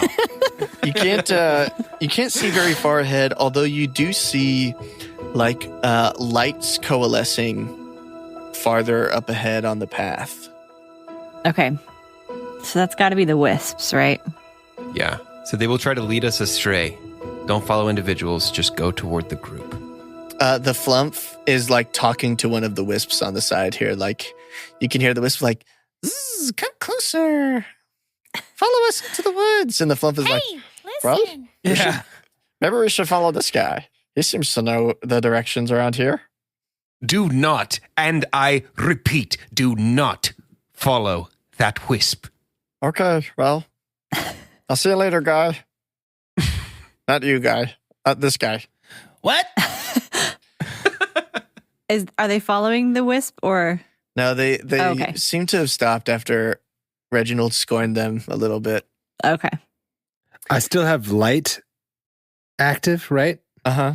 So I'd like to kind of light the fog path in front of us and try and work our way towards a group. Sure. You walk a little bit farther until you see like giant hooves in front of you, and this like giant reindeer with this like ethereal set of antlers walks into the path in front of you and is like, "You are not Santa. What brings you to the grove?" Howard takes a handful of caramels and just throws them at the reindeer. It just kind of waits. The reindeer is like, "Oh, you brought treats." Okay. And is like eating them off the ground. Is like, thank you. It's been a bit since Santa visited. I am the Kieran. I am the mother of the magical reindeer. Can I help you find something? Hey, Kieran. Oh, hey, guy. What are you doing? I thought you lived in New York now. I came back. Just to visit? Santa invited me. Oh. I thought he was in the Bahamas. He invited you here when he's wintering? Yeah, with all my friends now. Okay. Santa's the best. Yeah, Yeah, for sure. He's something. Wait. Can Rudy roll insight to see if Kieran thinks that Santa's actually the best? Because it sounds like they do not. Go for it. 14 plus 3, 17 for Rudy. Karen seems like she has opinions about the political landscape of the North Pole.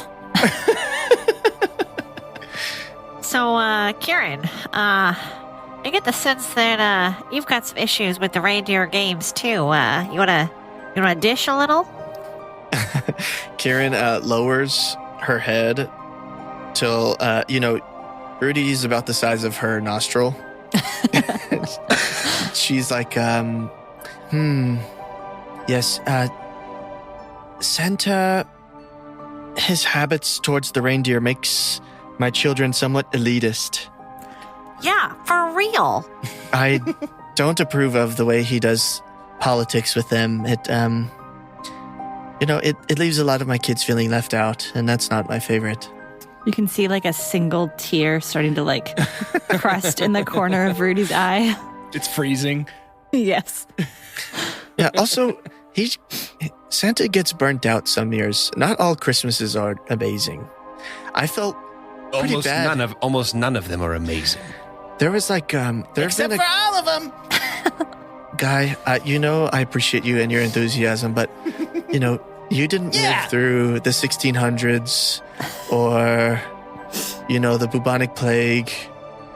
There have been some tough Christmases throughout history. So it is a religious thing.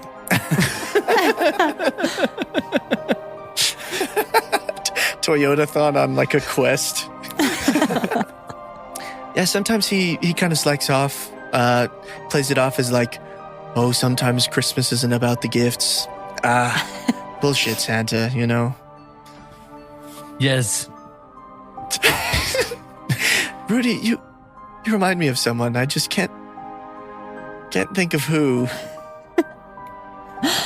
And then when she says who, she like looks over at Reginald, like eyes get a little bit wide. Reginald's shirt rips like a little bit, like right at the belly. He's getting like a little bit of a paunch. Oh my. Yeah, I get that a lot. It's probably nothing. Rudy like smells you. Just You're one of like those faces. you kind of have to resist getting. Just got one of those inhaled. noses. Yeah, I just got one of those noses. Rudy, you kind of have to resist getting inhaled as the Kieran starts sniffing near you. He's like, Strength saving throw. "Do I smell holly berries?" Oh, yeah, we did bring these for you. Strangely enough. Thank you so much. We loved her in swordfish. How do you give her the berries? I think Rudy would hold out the branch. The branch is probably as large as Rudy is. And Just tilting. Yes, exactly. Like, when Max has the antlers on his head and the Grinch has to cut them all down? That's what I'm picturing. Yes. What made you think of the Grinch? That's interesting. Strange, I know. Yeah, the I've just Kieran, been thinking of like Spirit. Hugh Grant the whole time. I don't know what you guys are talking about. the Kieran like extends its lips and just picks up the entire branch into its mouth and eats it like that. What? That's like eating a cherry stem. Santa's Santa's hoard is back that way. You can see the collection of wisps. Good to see you, Guy. Good to meet you, Rudy. See you later, Kieran. As you guys make your way through, you do see this, probably like the biggest pine tree ever. Like it's bigger than a redwood. You can see that there is a door in front, and Guy, you would know that the only way to enter this room, I don't think Guy would have entered this before, Yeah, definitely not. but you would know that the only way to get in is to tell the door the story of your favorite Christmas. Got it. Okay, everybody. Time to cough it up. You know what I'm talking about, right? Like phlegm or... No, this is the door. The door where you have to say the story of your favorite Christmas to get it to open. So who wants to go first? I think it'd be really fun. Do we all have to, or can one person for everybody?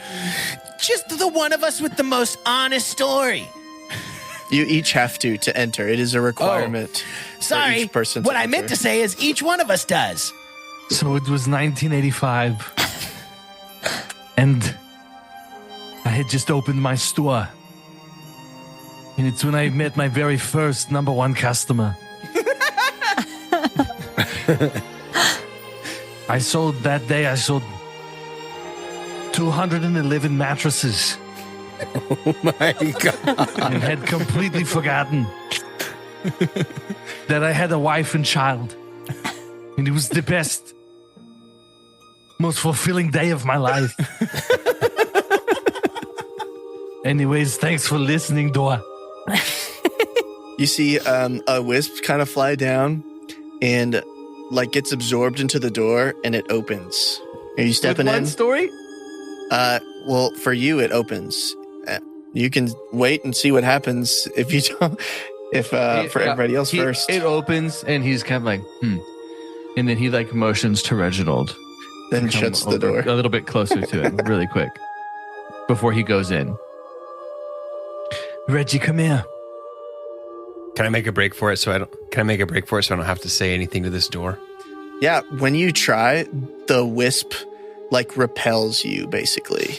Does it go boyoing when it happens? Uh-huh. That makes Yeah. me really happy. Yeah. It does, big time. Roll for initiative. Look me in the eyes. You're gonna have to be honest for the first time on our trip here. Everyone knows who you are. We've seen your poochy tummy. We've seen your chest of green hair.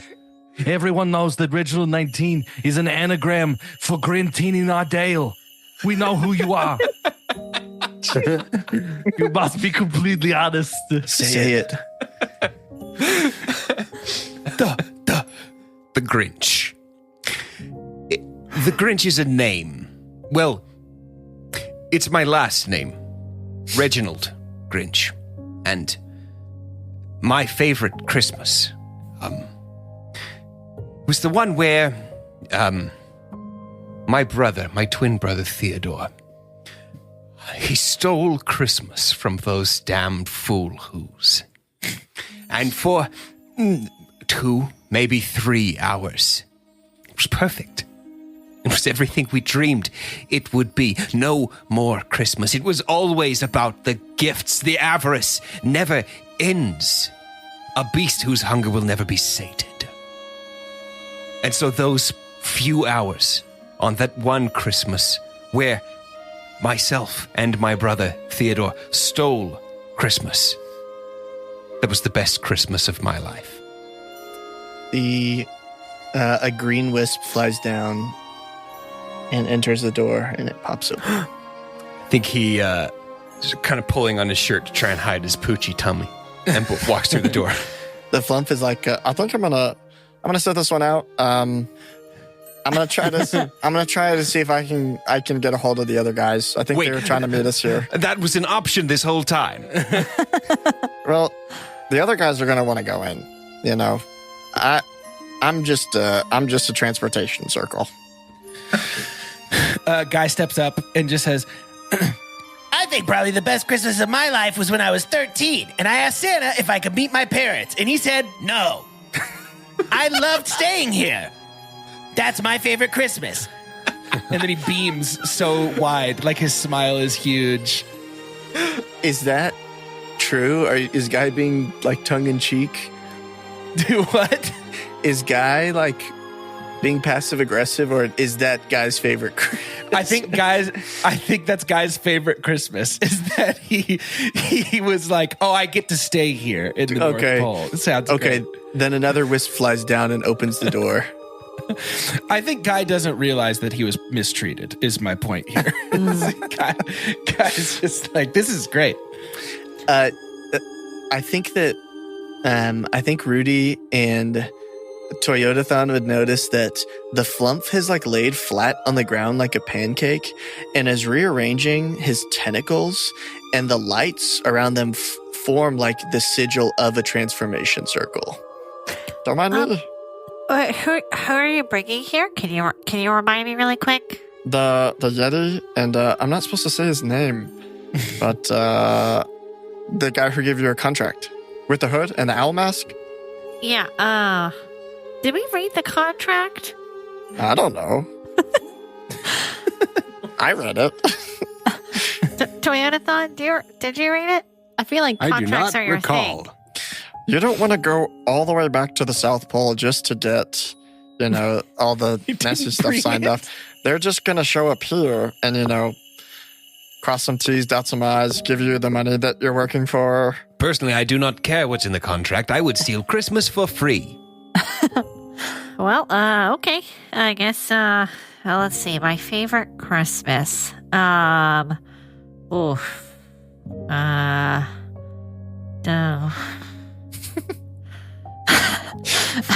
Rudy's just gonna kind of do that for a minute, rub their nose. Well, does this one count? Is this Christmas yet? The flump pops up an eye stalk and is like, I think so. This one should count.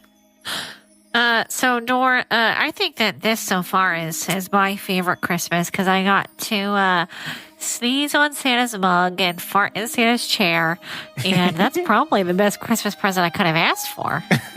You can hear the laughter of children as the wisps, several of the wisps, fill the door and pop it open. Amazing.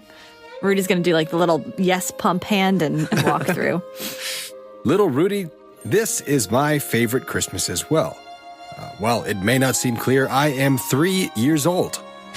And my favorite Christmas so far has been walking into a bar and mistakenly sitting down at the wrong table. I have made new friends.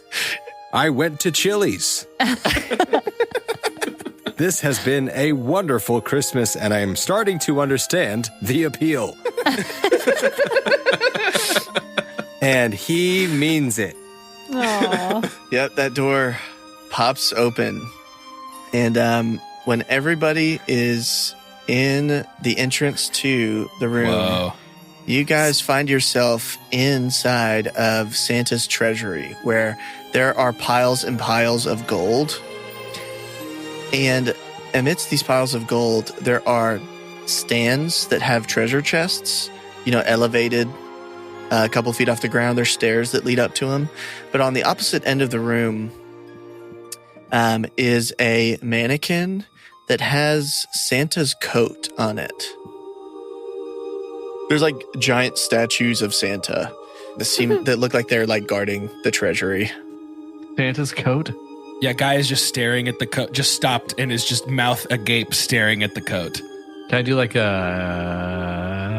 investigation or like perception just of the room outside of like the gold? Yeah, you can make a perception check. That's fine. An 8. 7 plus 1. I think you get the feeling, one, Santa's not here. I think you would have a pretty sure idea of that.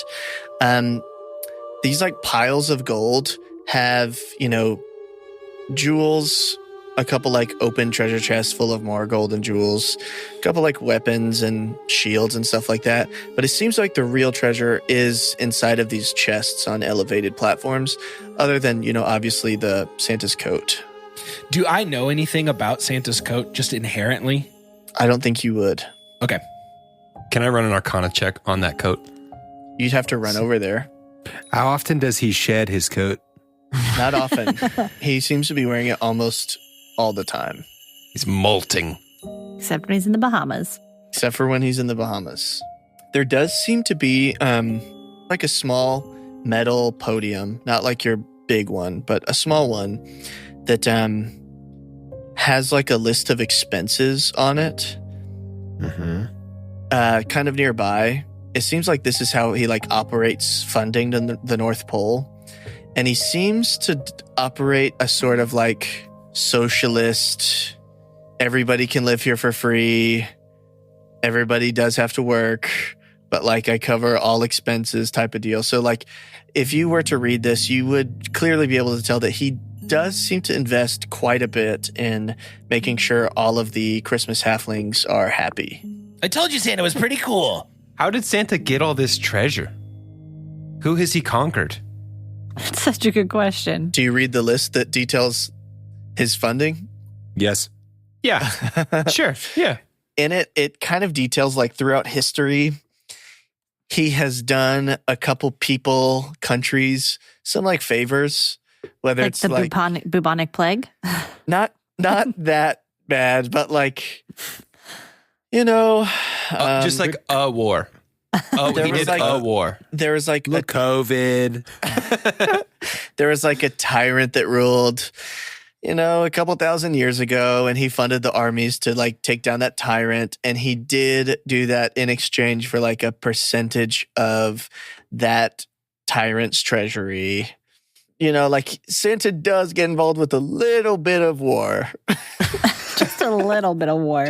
Santa's rolling down the street in a Panzer. In exchange for the happiness of the children of the world most of the time. Oh, man. Take a good long look, all. This is what Christmas is all about. Providing for those less fortunate. The boundless ambition, unchecked, of the Claus dynasty. As a Warforged, I have no problem with this.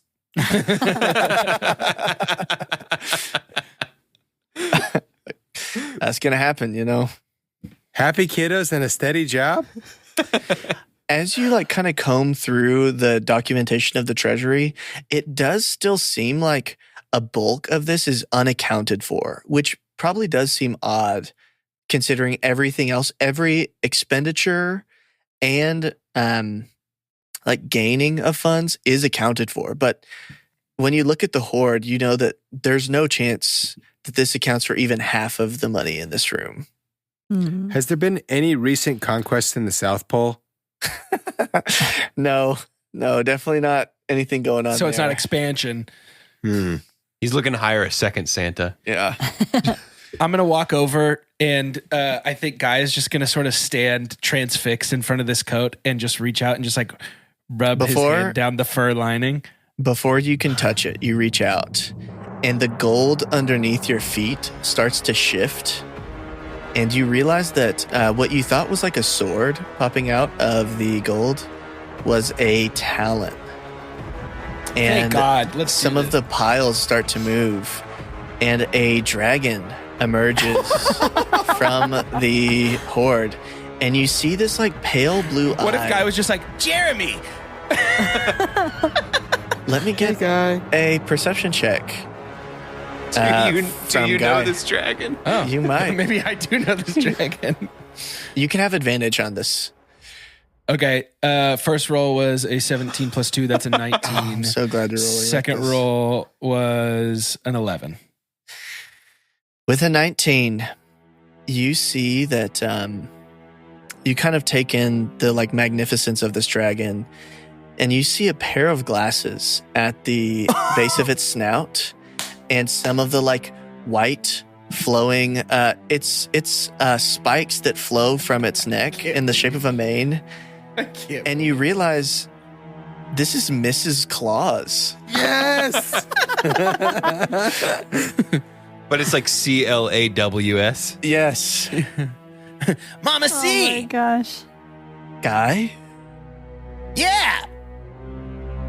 what are you doing in our horde? Santa invited me. Are you sure? Almost never. Guy, I don't think Santa was the one who invited you here. He would not have done that not with his coat here. Santa wouldn't have wanted to hang out with me? Guy, Santa loves to hang out with you Yeah. almost all of the time. Yeah. Santa He like puffs up his chest. He's like, Yeah, I knew that. Santa. Rudy's wanting to roll insight to see if Mrs. Claus is being for real. Yeah, you can roll insight. That's an 18 plus 3, 21. The almost is doing a lot of heavy lifting there.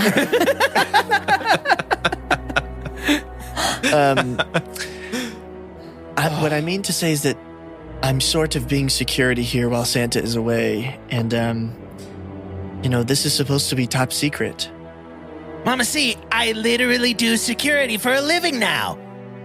As you say that, two figures enter into this room. First is the burly Yeti, who kind of looks around and is like, whoa, could make a lot of hot chocolate with this.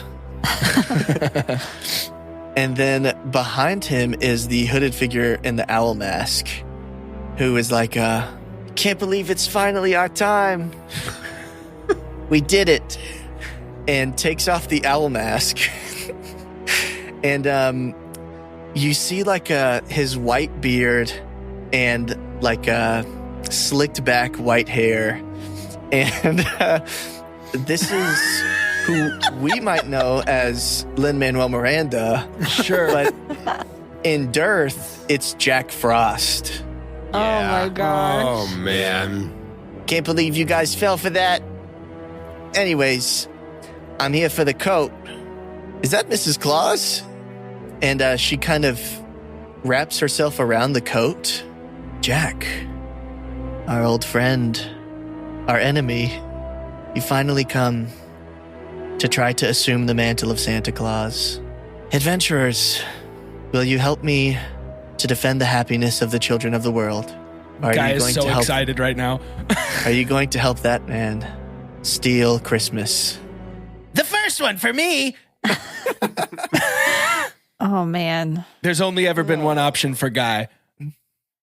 I mean, like, Rudy doesn't like Santa, but I don't. Oh. Jack Frost is like, it's time we throw the world into an eternal winter. It's so good. I had no idea you had a Lin-Manuel Miranda impersonation in your pocket. Could you detail your plan for Christmas and like the whole Santa deal? You just hear Guy go, what? From way in the back of the room. I just got one thing on my wish list. It's to take down Christmas. Let's throw the world into an eternal winter. Because I'm running out of... And then the flump shows up and is like, time.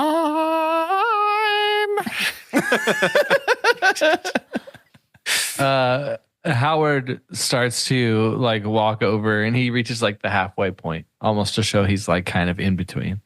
And he looks at the dragon.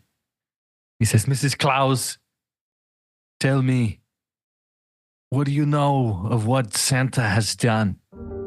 Do you know of anything of the people he has killed? Mrs. Claus like jaw kind of drops a little bit. It's like, I didn't know Santa killed anybody in like the last Don't lie to me. couple millennia. Maybe indirectly. That makes me so mad. Like, sometimes people try to impersonate Santa and fall off the roof and die. And I've heard people getting stuck in chimneys, but like, we haven't gotten involved in a war in like a couple hundred years. But you don't seem like you're mad about that. You don't seem like you're that old. No, damn it, I'm mad about my son. What was your son's name again? Jamie. What do you know of Jamie? Your bestial loving husband or something killed my son. Tell me. How did he kill your son? This is the first time I'm hearing of this. I knew it. I'm fighting for him. I'm fighting for Hamilton. I didn't. And I'm fighting for this big Yeti man. You admitted to it. I don't think I admitted to it. You said he killed Jamie. I heard you say it. I said I don't know how or why he did that. I'm talking in your riddles. You nightmare. Jack Frost is like, yeah, we got one more on the team. We can finally make my dream Howard just come true. Enraged and confused comes over to the other side. I think Reginald has been thinking about that night with his brother Theo. Ever since he had to get in the door. And he's puzzled about it, till his puzzler was sore. And then he thought of something he hadn't before. And he says out loud, what if Christmas doesn't come from a store? What if Christmas perhaps means a little bit more? It came without ribbons, and it came without tags. It came without packages, boxes, or bags.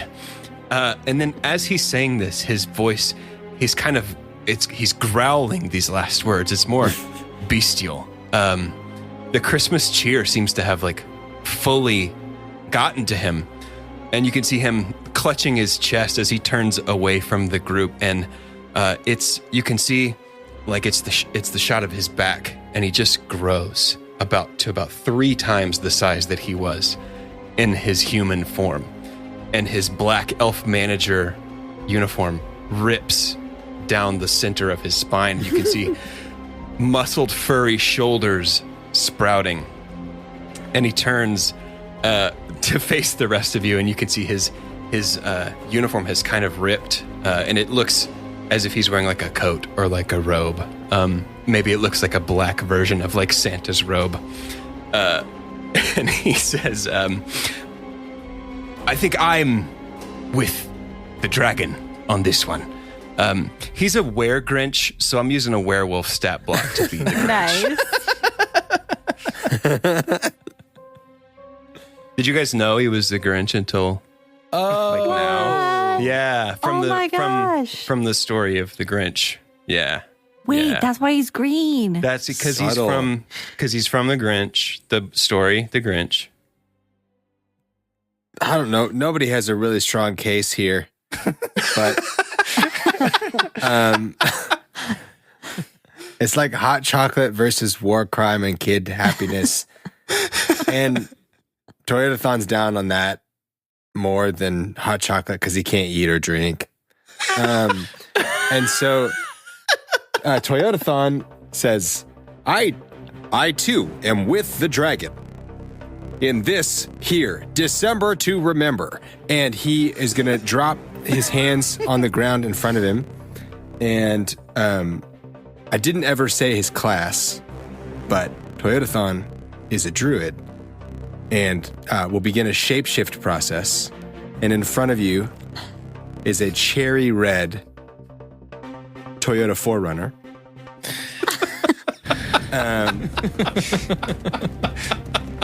And he revs the engine and readies for action. For the purposes of playing the game, I'm taking on the stat block. I've shapeshifted into a war horse. Amazing.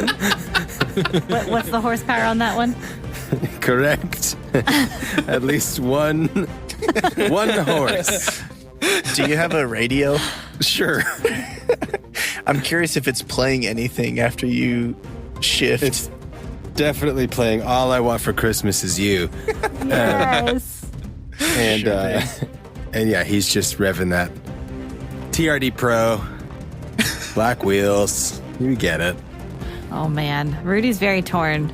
I mean, like Rudy's like a little stinker, but really what Rudy wants is to be included. I think Rudy would turn to Mrs. Claus and say, You know, Do you remember me? I sat upon your knee.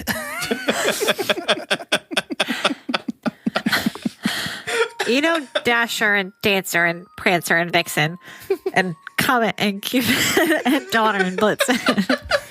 Howard's like saying that to himself too, just out of remembrance. Dasher, Dancer, Prancer, Vixen. Comet Cupid. Donner Blitzen, Donner Dancer, Prancer. But do you recall the saddest reindeer of all? and Rudy's going to also transform. Dude, into... everybody's be transforming, bro. Everybody's like, the prestige. Transform into a reindeer, and Rudy's sweet, stuffy nose is going to still be bright red, even in reindeer form. And in this magical Christmas world, reindeer can still talk.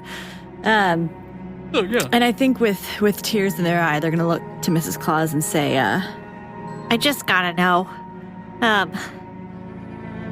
Can I join Santa's team, or is this goodbye? I think actually Santa's been looking for a reindeer like you to lead his team.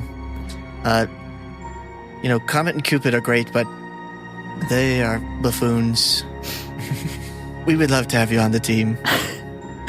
I think Rudy, in line with what they've been doing since the beginning, they want to roll insight and see if Mrs. Claus is just trying to BS her way into keeping Rudy on their side. Go for it. It's a 13 plus 3, 16. Like her other responses, it seems like there are layers in this answer. It's a little bit of yes, Santa has been looking for a new candidate to lead the team. Yes, she does not think highly of Comet and Cupid. Have you necessarily been the top candidate on her mind? Probably not. But she's not against you auditioning to lead the team. Oh, man.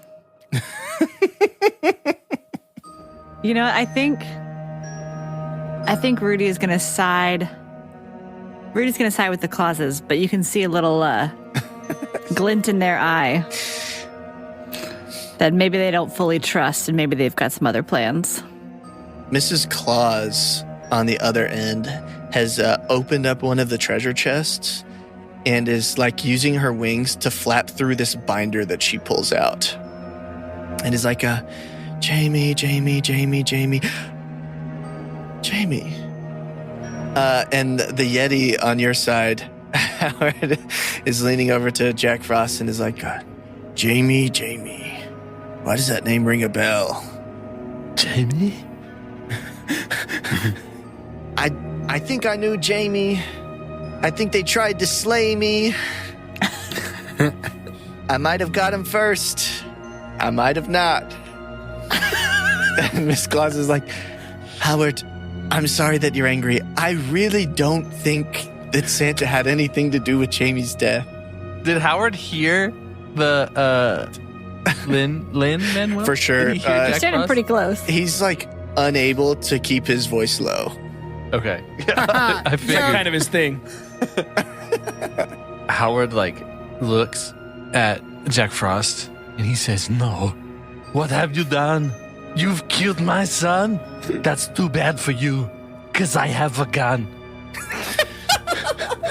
And then he pulls out a revolver and aims it at Jack Frost's head.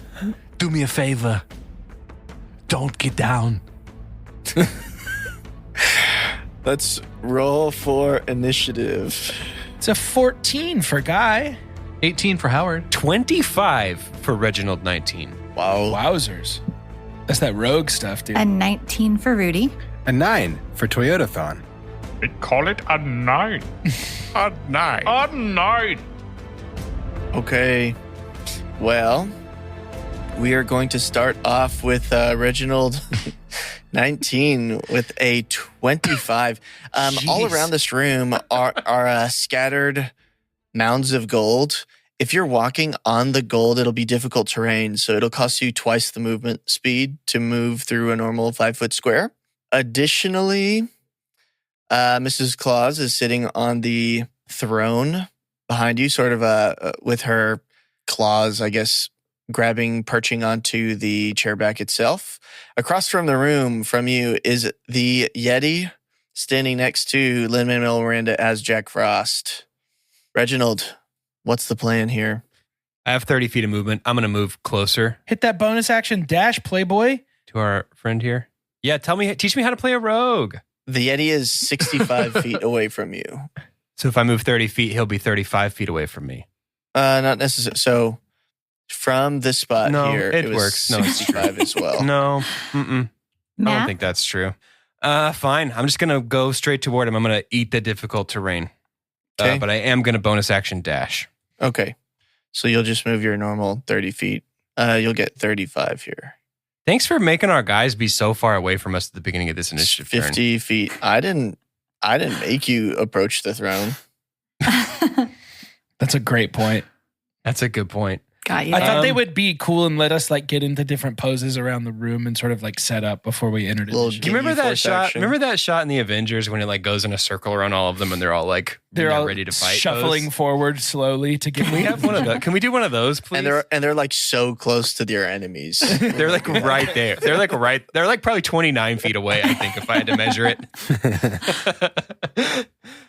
Fine. I'll just cross. Can I crossbow attack? What is it? Disadvantage since he's so far away from me? Yep. Thanks, Gage. So it's the 6 + 6, 12 is the lower roll. Who are you shooting? The Yeti? Who can I hit with that? You have to tell me because I asked. I don't have to tell you. Dude. I'm shooting the Yeti. Yeah, that hits. Oh, good. Great. Let's get that damage. That's not true. That's not it. How did it roll It that? looks good, though. Sneak attack. Well, it typically will automatically include sneak attack, but you will not get it since you rolled with disadvantage. Okay. So it's a 1d6 + 3. Which is you rolled a 9. Max damage. Nice. All right. The Yeti takes a bolt to the shoulder and just looks at you and says, ouch. Okay, he's bloody. Fair going. enough. Good start. On the Yeti's turn, who's going next? He's going to look at Howard, who's pointing a gun at him. Come at me, you pillow. Come see me face to Gonna face. move over here, and I think he's just going to try to punch Howard. Good luck, dude. That is a 24 to hit. Wow. Just scratches you. Oi, yeah. And that does 15 damage. Fine. These are hard hitters. Oof. And then I think he's just going to stare down at Howard as he just absolutely rocks you in the face. Man.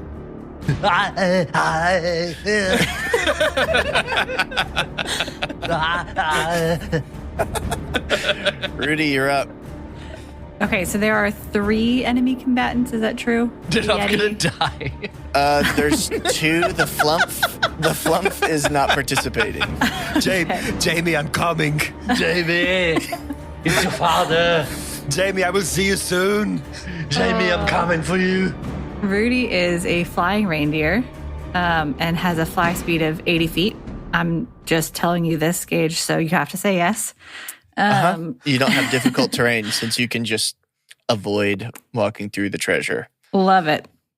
And Rudy is going to fly with their antlers, do a little charge attack at, let's go Jack Frost. I feel like he's in need of some hitting. Okay. Yeah, let's roll the hit. If the reindeer moves at least 20 feet straight toward a target and then hits with an antler attack on the same turn, they'll take some extra damage also. So that is a 9 plus, probably not good enough. 9 plus 3, 12 to Jack Frost. That will not do it. You see like ice emanate from Jack Frost, and it just kind of slows you down. Ooh. But you do land next to him. Do I have to land? Do I have to hit the ground? You can be flying, but you do have to be within range of, that's fair. Of old Mr. Frost here. Anything else? Nope. That's all reindeer can do. All right, Howard. Hey, how tall is this Yeti? I would say he's about 11 feet tall. Oh, this is great. Can I like bend down enough to like see between his legs at Jack? At Jack? How tall is Howard? Howard's about 6'3", but I'm talking like he's like ducking down a little bit. Yeah, you could crouch. Yeah, we're crouching. I'm crouching. I'm not moving my feet or anything. I'm just crouching. Is that fine? Yeah. Great. It's a one shot, man. So Howard crouches down, like can there awkwardly, should be no rules. Awkwardly, probably like can like is not breathing too well. Can see Jack, and he's like, "Hey Jack, hey What? Jack." What? And he pulls up his revolver. What? And he points it at him and he says, "What killed the dinosaurs?" And fires his revolver at Jack Frost. No. Oh, it's an 11. The Ice Age did. You're right. Are you in pain? Did I shoot you? You go wide left. Okay, great. He has a second action. So he's like, damn, no. And so he just takes, in his anger, takes out his scimitar from his back and goes up, crotch up on the Yeti. Roll the hit. 16? 16 will hit. Yes. Here we go. Okay. Boom. Bryo, 10. Nice. 10 damage to the Yeti, who responds. Ouch. Ouch. He's bloody. Get him. Jack Frost's turn. He is going to cast upon himself Globe of Invulnerability. The heck? Yeah, I'm just going to cast that on me too. Yeah, dibs. Yeah, I think I cast that on me too. This is a 6th level spell. Basically, a barrier springs to existence around him. Basically, any spell, a 5th level or lower, cannot affect the creature within. Essentially, this is a concentration spell. Whenever he attacks or drops his concentration, this will disappear. It lasts for a minute. Now a snow that's globe. Fun. And that includes anybody within the circle would not be able to take damage. So this is a 10-foot aura around him. Oh, that You is fun. see like a little storm cloud almost. If I'm in the bubble also, can I hurt him and he hurt me? Let me look at he could not hurt you because he would have to do damage. But where is this at? It basically only makes him invulnerable to spells. Okay. And if you're within the barrier, you would be able to cast a spell. Alrighty. But I think he's going to try to he essentially glides away. You do have an attack of opportunity if you want to use it. Yes, please. Let's just do a quick little gore. Do a 10th level spell. I crit. Whoa. Nice. let's Jack get Frost that, aims his pistol at the sky. let's Merry get that, Christmas. let's get that damage. D6 plus 3, but I rolled 2 of them, right? Mm-hmm. Come on. Come through. Oh, that was a really poor roll. It was a 1 plus 2 plus 3, so 6. Every bit will count, so he'll take 6 damage. You also hear Miss Claus behind you. It almost sounds like sleigh bells are ringing, and you can roll a D100. Are you listening? Are you listening? Jinx. Wow. That's a 49. Okay, with a 49, you have a cake that spawns on top of one of your antlers. There is a wick that is lit like a candle. It's like one of the little sparkling candles. And it looks like that wick is counting down. It's a bomb. No. It There's a does bomb. resemble a dynamite wick. Oh no. So- Rudy. All right, Guy, you're up. Yeah, so Guy is very far from anybody that he is interested in hurting. And it's all difficult terrain between me and them. Somebody had a cool idea to do that. And so Yeah. Let's start this fight off in the coolest way possible. Travel. slowly. When y'all picked two sides, turns of when y'all picked slowly. sides, you literally went to the other side all the way across. You I didn't warn never us that the moved gold my slowed our power. I I kind of thought I was going to fight the dragon, so I was trying to get in close range. You thought you were going to betray Mrs. Claus. That was before everyone decided to be on Mrs. Claus' side.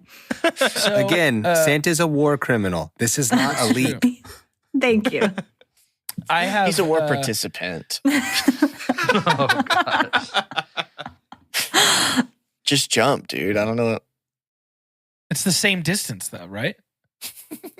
Doesn't matter. Yeah, it's the same distance. Have you ever considered trying to defy gravity? Wait, Dang. And just go? could I jump the full 40? You could make an athletics check to try. Yeah, let me do that. It's a 16. I'll take it. Yeah, I'll say with the 16, you use all your movement speed, but you'll land like right on the other side of the gold. Is Jumps so far. is a jump a bonus action? No. It'll just cost your movement. But I will say, it looks like all the like badly edited movies where it's like a slow motion. Yeah, Obviously, like With the yeah. frames. Yeah. it's very like like over the jump of everything. So then, In the movie production of this, just as a little editor's note, I want like 18 angles of this jump. Yeah. like Real Taken when he Bollywood. jumps over the fence. His Yeah. feet have gone in so many circles that there's no way mathematically it could have actually happened. Definitely, you can see the strings on the harness when he jumps for sure. So then, Gage, let me ask you this: I have as a bonus action, much like a rogue, I can use something called aggressive and move my full movement speed again. Oh, your little orc thing? Yeah, that's cool. Can I jump again and clear the rest of this gold? Double the camera angles. I don't know. do it again. I can't think of a compelling reason why I couldn't. You know what? You sold me with double the camera angles. Let's get another athletics check in here. Yeah, for sure. That one is. That one's a 23. That one's Yeah, a go for it. 23. Okay, so You here's land on what the I'm Yeti's picturing. head and squish him like a Goomba. Here's what I'm picturing is rather than a big jump, it's like one leg out, and then the second hit is just the next big jump in the run. Nice. Nice. It's very, very elf. On approach, very elf. And on approach, Guy is just like, wow, yeah, this is gonna be awesome! And drawing his candy cane mid-jump and practically frothing at the mouth. Do you have action here? Well, I think, I can, can't I? Yeah. Jump again. Oh.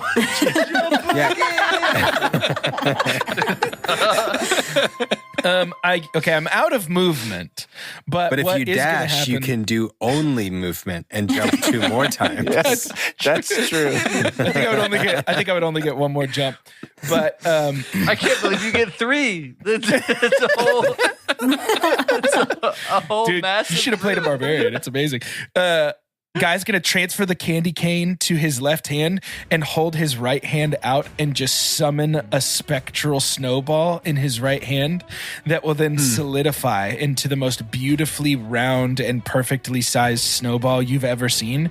And then his arm is gonna start twirling like a propeller on his right shoulder socket and just absolutely laser beam this snowball directly at the Yeti's head. Oh, nice. Let's roll the hit. Sure thing. That's gonna be an 8. So Oh. It hits the back of his head, but it wasn't heavy enough to do anything. So you just see like the snow powdering in its hair. well, without stopping his arm from spinning, he just with his extra attack, he flings another one. Exact same motion, never stops. And this one is a 22 to hit. Yeah, the first one lands in his hair, and he turns around and then hits Takes him in it the right face to with the second face. one. Yeah. Yes. That is going to be a 4 + 3, 7 damage from the snowball. Nice. Yeah. Good hit. And that's the end of Guy's turn. The double leap into the high-speed snowball slam. That's sort of what we've been calling it. Toyotathon, I believe you're wild-shaped as well into a horse. Well, no. Gage, have you ever been in a certified pre-owned 2022 Toyota 4Runner? I have now. Okay. So Toyotathon now presenting himself as a cherry red TRD Pro 2022 4Runner. Now, I would like. So you said you've been in a 4Runner, Gage. Are you familiar with the buttons in the center console? Yeah. You heard about this? Yeah. So- are you Four-wheel going drive. all-terrain? Yeah, I'm going all terrain. So I do think that. Wait, you actually knew? So It's amazing. I don't think that this should count as. I think it should. No, I'm with you. I think as a 4Runner using a horse stat block, I'm on board with this not being difficult terrain. If I can be a flying reindeer and fly over it, I think you can use an all-terrain button. Okay. I just jumped 80 feet. Yeah, exactly. Right. That's what's funny is I'm still not going to move as far as y'all. I'm a car and my speed is only 60. So I am just going to get closer to it. I'm going to move 60 and that's all I'm going to be able to do this time. You can dash or you can dodge with your action if you'd like. I can dodge. I'm a Yeah, I Toyota. mean that every attack against you has a disadvantage. I don't know. Maybe you're spinning the wheels when you land. Oh, yeah, that's great. Doing I'll do donuts. that. But I'm also going to come in, 60 feet, because it will be helpful for me to have some room to run on the next one. So Toyotathon revs his little engine, pulls up, and I'll use the Dodge Cool. Charger. Yeah, let me roll a D5. I'm going to say 1, 2, 3. Okay. Mrs. Claus, inspired by this cake that is not on fire, but there's anticipation building on this. Mrs. Claus is going to ask Rudy, what do you want for your birthday? And Rudy, you can roll another D100. Ooh. Oh, man. Okay. Making up for all those years of being a bad mom. Yeah. I don't know if I've ever had a birthday before. Aww. I know. It's real sad. No, be funny again. That is a 30. Okay. A spectral hand appears in front of you and sort of twirls, and a mug of hot cocoa appears in it. Yes. And it pours into Rudy's mouth, and Rudy's nose starts glowing a bright red, and you'll get an extra 1d6 radiant damage to your next attack. Yes. Whoa. Amazing. Smite nose. This is the best hot cocoa I think I've ever had, Mrs. Claus. She is shaking a little bit with a little bit of pride. Made it myself, dear. I think Rudy is a little side-eyeing, still unsure of the whole Claus family, but I cannot cast spells as a Forerunner, correct? Correct. You have to be out of Forerunner form to use spells. Thank you. No further questions. But Reginald could get in your cab if he wanted to Come on. to move with you on the next turn. Hey. Speaking of Reginald, you're up. Let me introduce you to something called the bonus action dash. You're not going to get in the cab? No, because I can make it all the way to this guy, right? Yeah, you can. Sure can. I'm going to do it. I'm going to bonus action dash to the Yeti. To the Yeti. Introduce you to something called Vex. If I hit a creature with a hand crossbow and deal damage to it, I have advantage on my next attack roll against that creature before the end of my next turn. So I can attack this Yeti with advantage, correct? Correct, and you'll have a sneak attack. Let me introduce you to something called multi-attack from the werewolf stat block since I'm a were-grinch. What? Yeah, surprise, guys. I'm a were-grinch. Oh. no way. Surprise. Yeah, no, I Wow. I know. Never saw that one coming. Oh, the green. Poochie belly. Yeah, listen to it again. Listen to it when it comes out. You'll be surprised. Wow. I thought you were saying bean. I knew it. I have a little bit of a slightly bean fur. There's beans in his hair. Bean fur. Gross. So, Reginald 19 is going to draw his rapier from the sheath at his waist. And I'm going to attack the Yeti for the first of my 2 multi-attacks. And it is a crit. Plus 6. And it is a crit. And it is a crit. They call it. So your sneak attack will crit on this one as well. Okay. Oh, Lord. Very good. Get him. Double dice with your normal weapon. So with your rapier, you'll get 2d8 plus 3. And then your sneak attack is 3d6. So you'll roll 66 plus 2d8 plus 3. That's so many. Hey, that's crazy. I hope you didn't love this Yeti too much. That's a 23 plus 3, a 26 damage to the Yeti for my first attack. You only get sneak attack once per turn. Just a little reminder. That's all right. Good thing you critted on that one. I'm going to hit him again with the rapier. 13. Hit. It was an 8. 8 damage. 8 damage. Nice. Good hits on the Yeti, who has icy blue blood running down his fur. I think as a free action, I'm just going to look him in the face and say, hate, hate, hate, loathe entirely. Mrs. Claus likes that, and so you get to roll a D100 from your crit. She loves that. I turn over my shoulder and give her a wink, like Grinch style. Yeah. You're just like your, was it brother? Don't talk about him. No, don't say it. That's 46. Okay, 46. Oh my gosh. A wintry, soft snowfall begins to fall in this whole room, and everybody will have advantage on their next saving throw. That includes your enemies. Oh. Oh, he's like blowing, trying to blow the snow away from the Yeti. So the Yeti doesn't get advantage.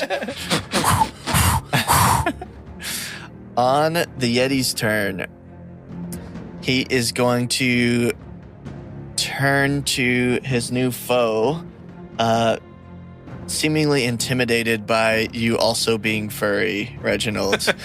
And he will try to punch you and will get a 19 to hit. You know, it does hit me. All right, that will do. Can I uncanny dodge that, though? Yes, and that will be good for you. So that will do 18 damage, reduced to 9 with uncanny dodge. Great.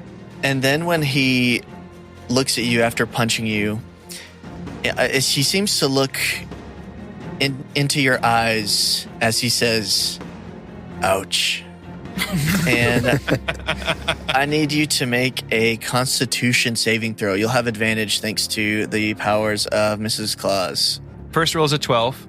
Second roll is an 18. Good. Okay. So then you'll take 5 damage, and you will lose your bonus action of your next turn. That's fine. I don't got to dash anymore. I'm right where I want to be. All right. Well, the Yeti's turn is over, and it will be Rudy's turn. Come on, Rudy. I think Rudy's going to go for another try at the antlers, the old flying charge. Okay. At Jack Frost. Yeah, go for it. The nose is glowing bright, leading you through its little protective area. It's worse than before. That's an 8 plus 3, 11. 11 won't do it. Oh, that's pretty much all a reindeer can do. I don't have any bonus actions or anything fun. You don't have to stay in this form, but if you want to, I won't fight you on it. I just wanted to be a reindeer. Okay. Yeah, I don't think I have anything else fun. Oh, man. Oh, man. I want to be a reindeer. Howard, you're up. Howard, standing by this Yeti, seeing the blue blood from a similar place that he retrieved his scimitar, he pulls out this pretty disgusting looking club that looks like it might have been something else before, and it's blackened and it looks deformed. And he puts 2 hands around it and he looks at the Yeti and he says, say hello to Mur. And takes a swing at him and swings his club.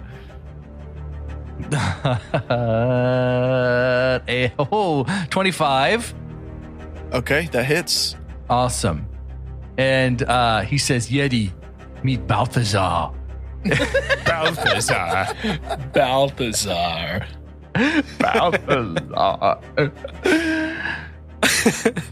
No. So it's 5 damage on that first attack there. Okay. But it is technically with the club. So this now means that if I could do damage with a club, the creature is slowed. So if you hit a creature with a club and deal damage to the creature, you can reduce its speed by 10 feet until the start of your next turn. If the creature is hit more than once with this property, the speed reduction doesn't exceed 10 feet. Property. The way you read that made it sound like it was going to be something really cool. No, it's not that It was cool. actually something that was. No.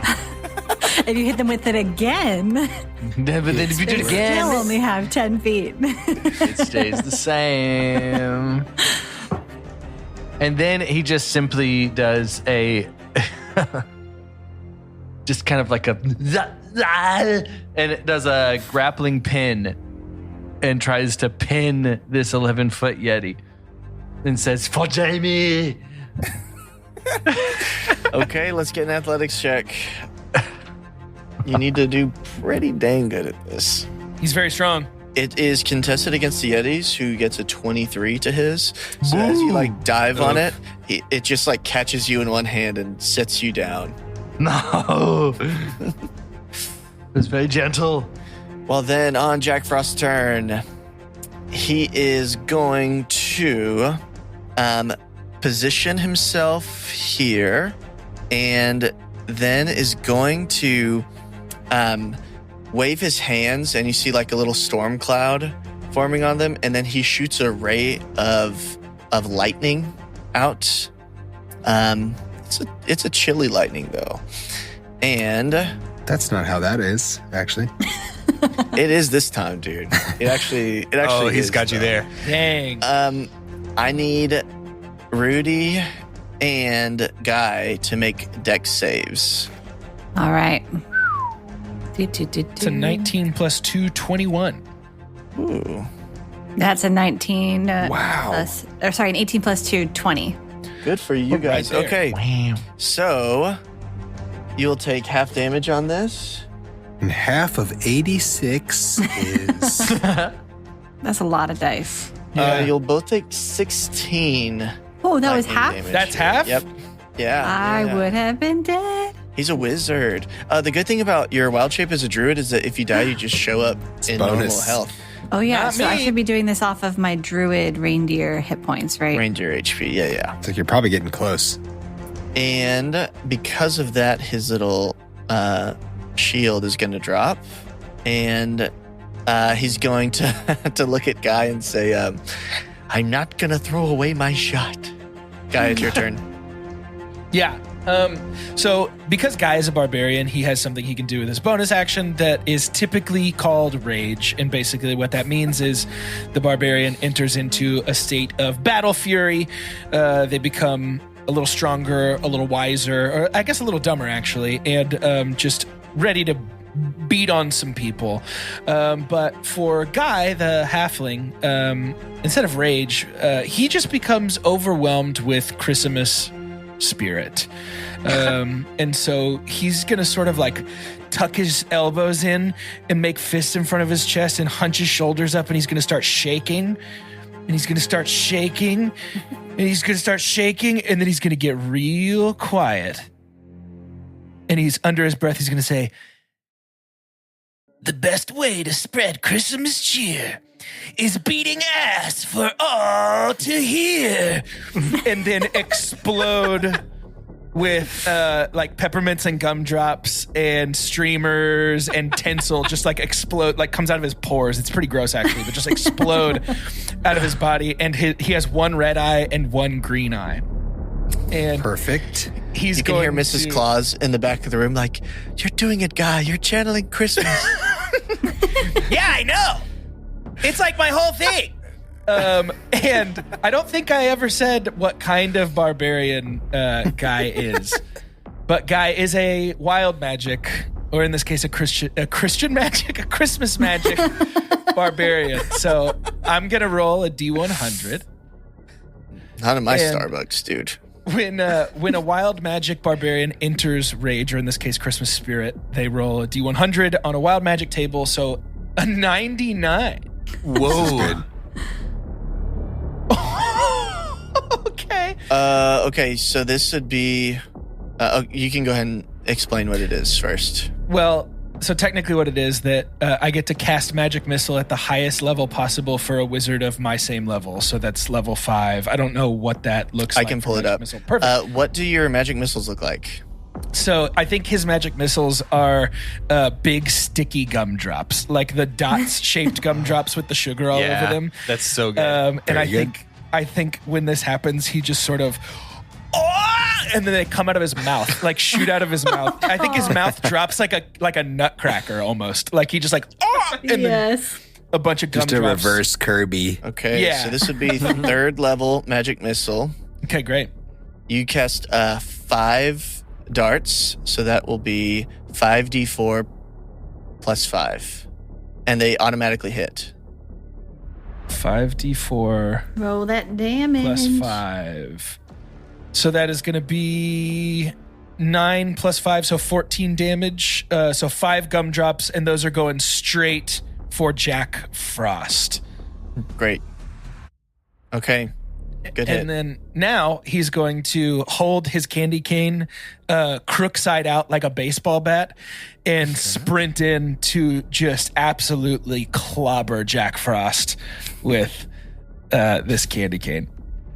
Okay. He's going to run right up Okay. next to him. Yeah, roll the hit. I would love to. That is a 9 plus 6, 15. Hits. So that is 7 damage with that blunt end of that candy cane. And also, go ahead and make a con saving throw for me. You get a +2 because of rage as well. And A +2 to what? Damage? to that damage because you Oh, nice. are He enraged. hit hard. So that's 9 damage. I will get a Constitution save for you. That is an 11. So I don't think that is going to work. It's DC 8 plus 3 plus the ability modifier used to make the attack, which Right. is strength. So Strength. would need to clear a 14. Yeah, won't do it. So the wizard is toppled on his back. Hey, pretty funny that Lin-Manuel Miranda failed at the Constitution.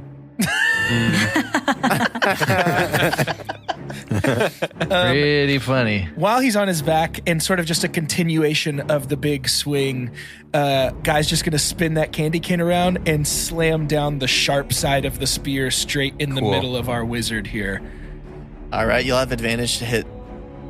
Yeah. That's going to be... First roll is a 12. Second roll is a 25. Sharp end. Yeah, remember, he's been sucking on the other end of the candy cane, so it's sharp. Stabbing it. I love that. It And shows sticky. Roll damage. Yeah, this should do poison damage also. Well, it is going to do one more thing, but that is 11, so technically 13 damage with the additional 2 from rage. As the pointy end comes down, you see Jack Frost like flinching on the ground, like it's so sticky, and Frost will like cover the end of the staff. This is a reaction ability that he has called Arcane Ward, and it is going to reduce the damage of this by 4d10 plus 4, and so it's that will do 0 damage. Great. Well, 2 more things to consider is that he's going to get hit with sap because the end of that spear is so sticky. And sap means that he has disadvantage on his next attack roll. Okay. And... is that disadvantage period on next attack roll, or is it attack roll made on his next turn? Before his next attack roll before my next turn. Okay. So I guess basically his next turn. But then also, while that spear is still embedded in his little chest... Guy is going to invoke the Santa Strike, which causes the tip of the spear to explode with frost. 1d6 cold damage. Nice. That cold damage really hurts him. And that's going to be... Do I get extra rage on that as well, or is that just physical attacks? You might have to check that for me. It should say in your rage description. With a weapon or unarmed strike and deal damage, you gain a bonus to the damage. Yeah, so this won't count for that. Won't count. So just three cold damage blossoms in his little chest. Okay, reduce to 2 as we do it here because of its resistance to cold. Sure. Okay, good turn. You can hear an engine revving behind you. Toyotathon. Beep beep. Toyotathon is going to use that all-wheel drive and finish the distance, and I would like to drive over to Jack Frost. Okay. And in so doing, I'm going to do trampling charge. So using the front bumper of this and my wheels, I'm just going to basically run over him a little bit. If he was standing up, he would be knocked prone. But since he's already prone, I basically get to attack him twice. Ooh. With front wheels, back wheels. Correct. Yes. Yeah. I'm doing a little break dance on him. You cast Squish on Lin-Manuel Miranda. A little trampling going on. Okay. And I believe you have advantage since he's prone, so go nuts. Awesome. You do have advantage. Yeah, good call. So I don't have I'm going to manually roll the stat block. With advantage would be, it'd be a 16, 10 plus 6. Yeah, that hits. Okay. And that is, oh, nice. So that's 13 damage on the first hit. Nice, good hit. And then I'm going to pull the E-brake, try to hit him with those back tires. And this is a bonus action, so it's a 17, again, plus 6, so a 20 and something. Yeah, that hits. Yeah, 23. Okay, and so that is a 10 damage. Okay. On the second hit. Good turn. And that's it. Okay. You can hear jingling behind you as Mrs. Claus prepares another thing. Did we all kind of hope that the dragon maybe would like breathe Fire. Breathe fire. Yeah, or something. speed or something. And melt At Jack this point, Frost. Melt all the gold down. I'd settle for standing up and doing anything. Do a stand up. Dude, that's what happens when you side with Mrs. Claus in a fight. I don't know. So you're saying Guy we should have doesn't not hope sided with her? But Jordan saying hopes if we you get to fight wanted- her too at the end of this. Her to participate. You can try if you want to. Noted. I mean, okay, he can jump over there in one turn. Rudy, That's true. you have been blessed by Christmas spirit, and you can roll another D100. Great. Just, That wick is kind oh of yeah. gone. I was going to say, how close is it to exploding my brain? Next turn, something is going to happen. Oh, jeez. Oh. I forgot On that the it was on my head. Next initiative count of 0. So What's a 12 for Rudy's D100? for a 12, everybody, all of your friends close to you, feel emboldened by your nose leading the way. And Yes. all of them get temp HP equal to your spellcasting modifier, which I think 6 plus 6. is, yeah, there you go. Yay. Huge. Does that temp HP get attached to the Forerunner or Toyotathon? I'll let you choose. Thanks. 3 and 3. At the top of round 3, Mrs. Claus has been blessing everybody. Rudy And is Rudy's head holding explodes. Yeah, Rudy's holding a cake with the wick getting ever closer to the base of the cake. Toyotathon is on top of Lin-Manuel Miranda.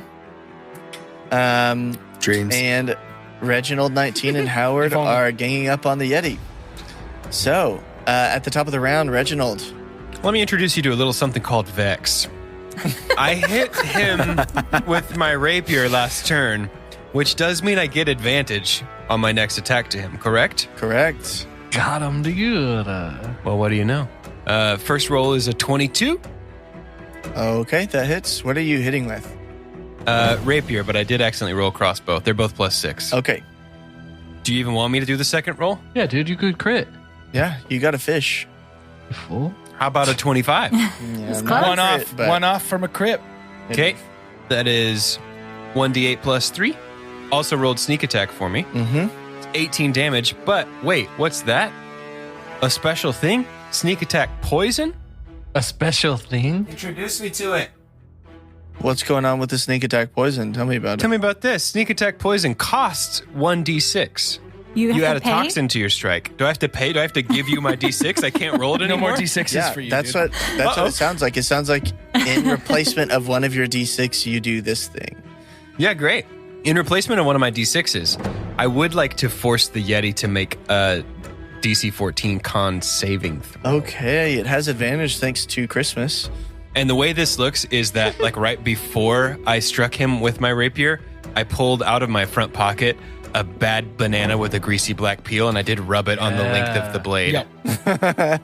It fails. Sucks to be a Yeti, because it has the poison condition for a minute, and at the end of each of its turns, the poison target repeats the save. Let's see. Yeah, you're poisoned. You're poisoned. You have poison in your blood now. You want to read the effects Not of long poison? for this world. Deal with it. Yeah, and we all know where that is and how to find it. So easily. I think you can click poison. That's typically what you are able to do. Nah, I don't think that'll work. No way. Why are we saying such silly stuff right now, dude? There's no way. A poisoned creature has disadvantage on attack rolls and ability checks.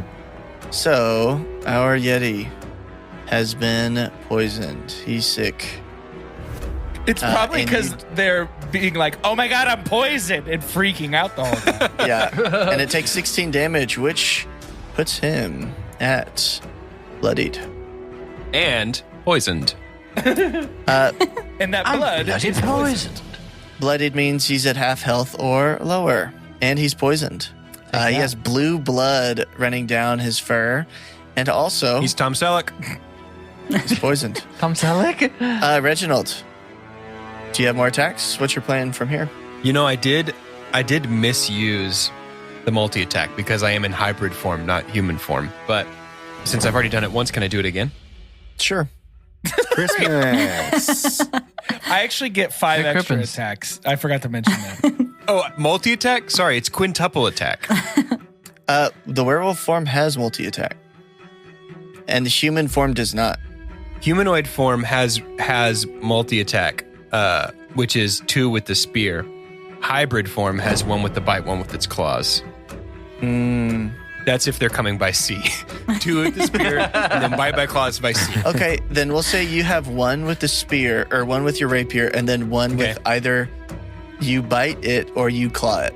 Whichever. Yeah, I think with your grinchy. Bite. I think Bite. Reginald 19 with his terrible, nasty black teeth and his grinchy burps is going to bite this poisoned Yeti. And then burp into the bite for extra poison. And then burp into the bite for extra poison damage. That's a weapon attack. That's a +4 to hit. So we'll just roll this. Also, since listeners can't see our map, I of this did room, crit. We're all just hanging out in the bottom 10% of this room because it's the only place without gold. 3 grids. So that's a crit on the bite, and it's a 24. Yeah, that hits. You get to roll my double goodness. damage in your. Yeah. So that's Werewolf 2d8 of this bite. Chomp him. Oh, okay. That's a 9 + 2. That's 11 bite damage. And I think some of it, the +2 is the burp. Yeah. For sure. It's like chomp. Okay. Yes, okay. So because you bit it in your werewolf form, it has to save, or it also becomes a were-grinch. Why did you do this? No. It has disadvantage because it's poison. Why did you do this? Oh my gosh. It critically fails. Oh my gosh. And so you see the Yeti's fur start to turn green. Oh my gosh. Guy's like, bite me. Interesting. Okay. Anything else on your turn here? I've done enough. Okay. I think we've done a lot of good here. On the Yeti's turn. Yeah, Reginald 19's actually just going to walk away. He's going to put his hands in his pockets and walk away. Oh, Gonna do that thing that where was he a good lays down day's work. completely flat and just snakes over everything to leave. you can hear Mrs. Claus behind you humming a little tune, a little. Does everybody get this? And Reginald, you need to roll a D100. It's for crits, or if she chooses to bless you on her turn. Gotta be cute. I'm never Guess you gonna better crit. suck up to our mom a little more. You guys need to start Toyotathon rolls his noticing windows down a little patterns. bit. She killed my son. That's an 80. Okay. Roll a D4 for me. Don't mess up, Doge. May I ask for what purpose? You'll find out here in a second. That's a 2. Okay. You see that there's like snow on the ground from the storm that was summoned a second ago. And as you've attacked, like your fur has been shedding onto the ground, especially now that the Yeti is also a were-grinch. And so this like green, the fur's like dyed the snow. And you see the snow start to puff up and 2 little green snowmen form here. And they're under your control for the next minute. So after My children. They look like who's? We got twins. Yeah, that's cool. Yeah. They look like who's. You can Wait, can one of them be Cindy Lou Who and the other one is Max? Yes. Sure, I was gonna yeah. say Max. that's fine. Sure. And they both have guns. And they're way stronger than the Yeti. You will use They're also the Grinches. homunculus stat blocks for them, which I can send to you if you need me to. Yeah, sure. Let's have a third stat block up, Gage, for this one shot. Dude, I don't know. They're under your control. Y'all should just be a car. It's That's It's on- better when you car. That's on you, dog. Okay. Good turn. The Yeti is going to. Oh, Wait, do the snowmen go right away? They'll go next turn. Okay. Since it happened at the end of his turn. It had to make an intelligence save. It's poisoned, so it has disadvantage. The Yeti is all of a sudden very torn on its loyalties here. And turns to you, Reginald, looks at Mrs. Claus, and looks at Jack Frost and says, "Do I hate Christmas? Or do I love Christmas?" Reginald puts one hand on either side of the Yeti's cheeks and kisses him on the mouth. And he says, "That's the spirit, old chap. You're starting to understand, finally." He's going to turn towards where Jack Frost is. He's going to pick up a snowball and he's going to chunk it over there. Yes. And he gets a 28 to hit. Waste him. All right, that will do 25 damage to old Jack. Wait, if he dies and I don't even get to use my little homunculi, then why'd you give him to me? Okay. What? Rudy, it is your turn. At the end of this round, this wick is going to reach the cake on your antler. Can I vibe check the cake? Does it feel like a good just take like a sweep of the check. Icing and taste it a little bit? Make an insight check. Okay. Let's do that. Can I vibe check? That's a 10 plus 3, 13. It's a bomb. You can, I think you could, being a druid, I think you'd be able to identify the scent of saltpeter. It's a bomb. Which is an explosive. Thank you. For those of you at home, my eyebrows made a very weird shape. Pass the saltpeter. And kind of an ass. That's all I could think of. If you could pass your saltpeter, would you? Oh man, all my friends are right here though. So I can't just Aw, thanks, Raya. We got time. That's a cute moment for Christmas. For Christmas.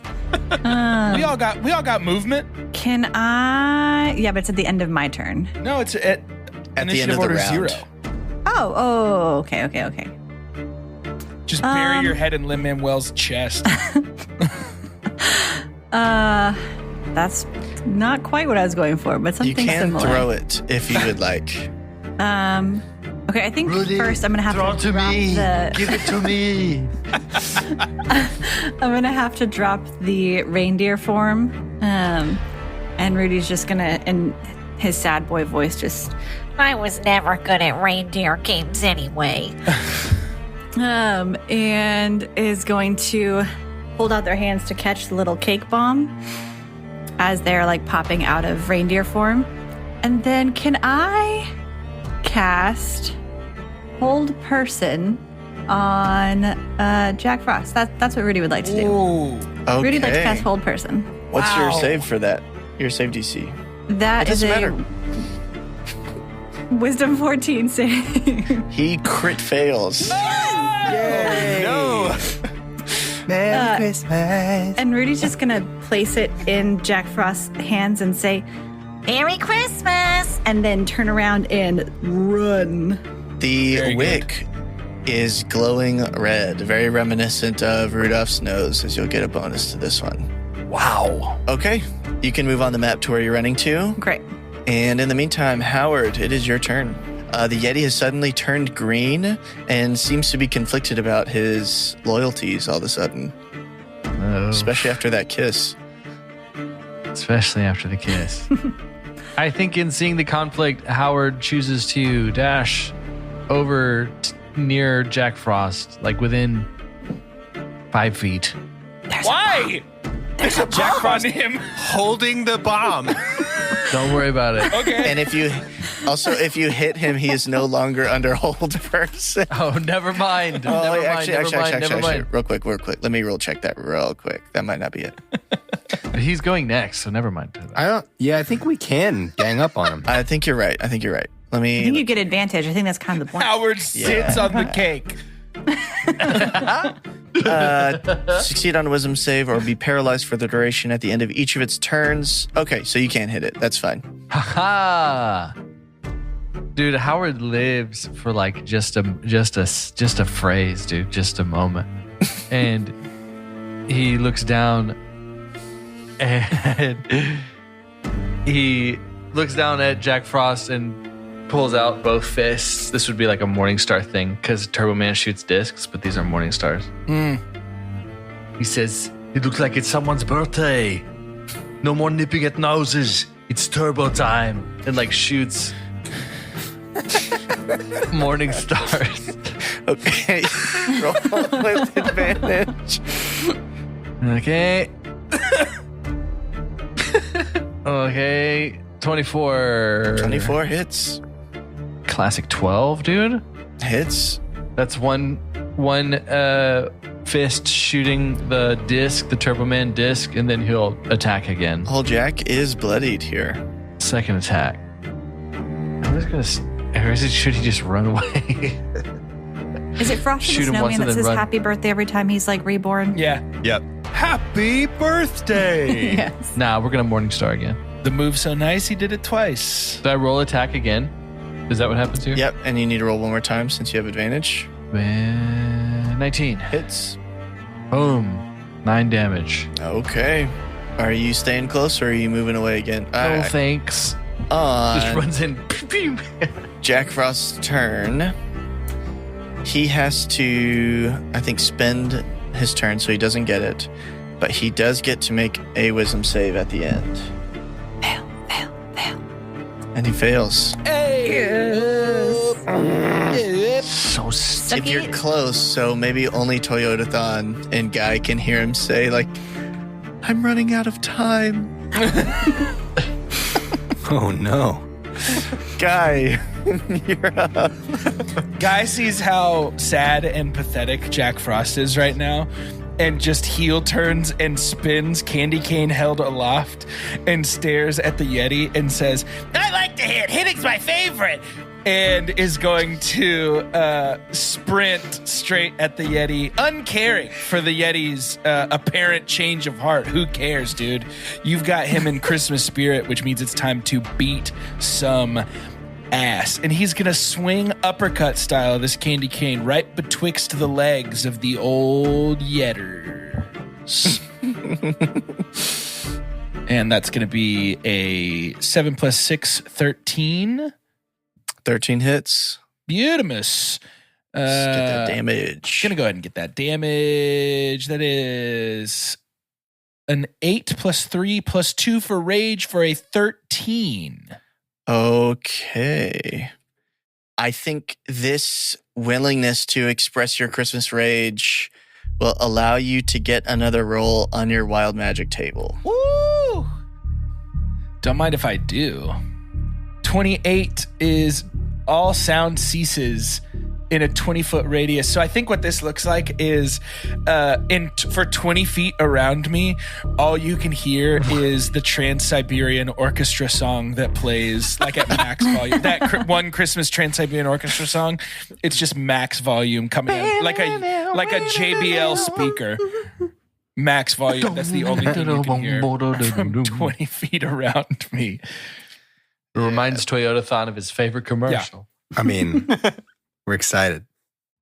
You're over here by the Yeti? Yeah. Right now? Yeah.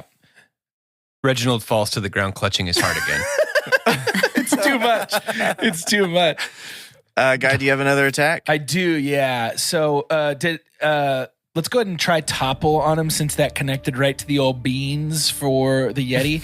So that's going to be he's got to beat a 14. That's a 14, what is this? A Constitution saving throw. Okay, and he's poisoned, so he has disadvantage. And he fails with a 2. So as he hits the ground, I think rather than the stab, we're just going to go for the second bash with the candy cane right in the chest, overhead style. Yeah. And we'll roll that with advantage, won't we? We sure will. So with advantage, I might take... Well, does a 10 hit? Let me... Actually, don't say it, because I'm going to take my inspiration and do that again. Because I don't think that one's going to hit.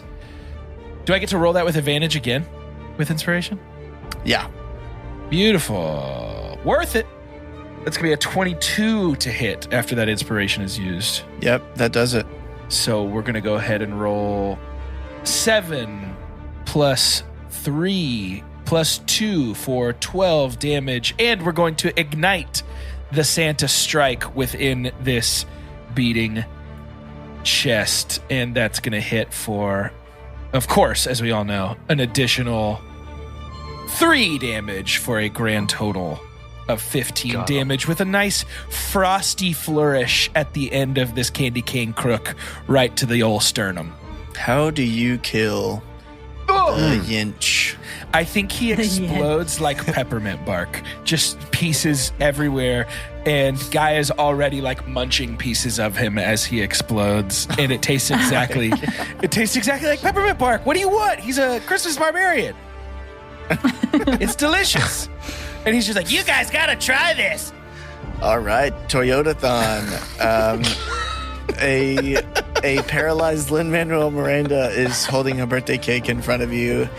You see a single tear coming out of his eye. There's amazing words.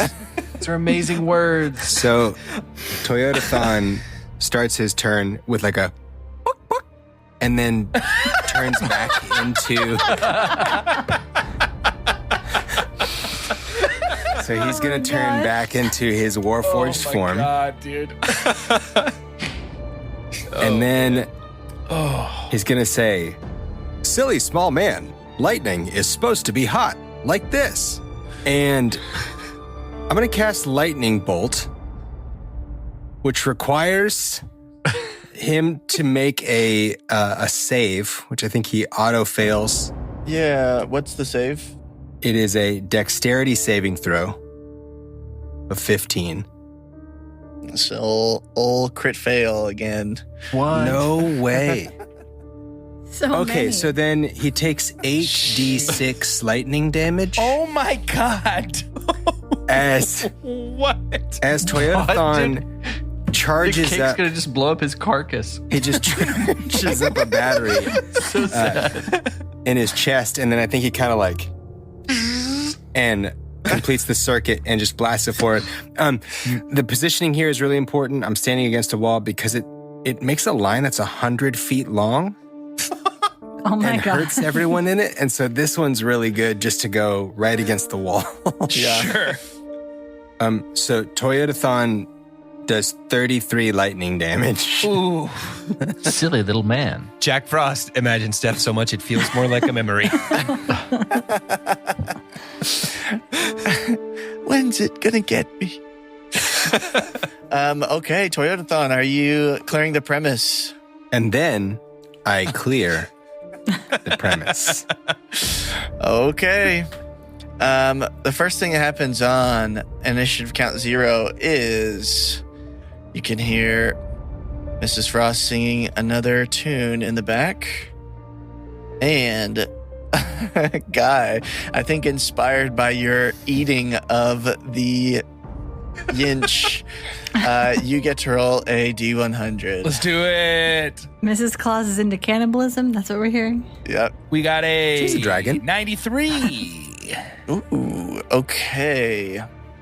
Jack Frost nipping on your friends. The pieces of the Yeti like coalesce and start to form a cookie that Still floats eating it. to your hand. Still eating it. You can use a reaction to eat it here. Yes. Done. All Cookie right, Monster style, so- like all fingers flailing as he eats, and still can't hear anything but that like bump bump bump bump bump bump bump bump bump bump bump from that Trans-Siberian Orchestra song. It's just pounding. You feel emboldened by this and get Sure. 10 temp HP. I love it, dude. However, That's okay, I would like you to make a Constitution save. dude. It's literally the thing I'm best at. It's a 10 plus 6, 16. Okay, you feel something trying to tempt your nature away, almost like a poison running through your blood, but you're able to fight it Christmas too strong. Christmas too strong. off. So we will not get Guy the Grinch. Oh, You ate Grinch meat. That's fine. probably not his first time, honestly.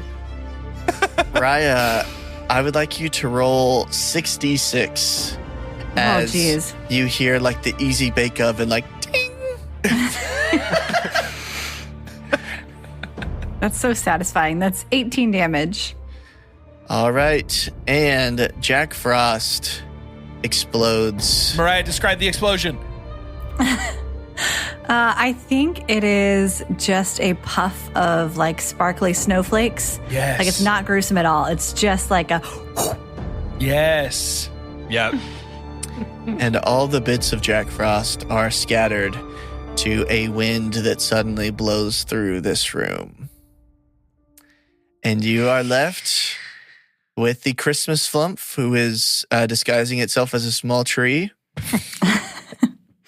And a horde of Christmas cheer. You have Mrs. Claus, who flies over to you and bending her neck to be level with the party. She says, Whoa. He's so big.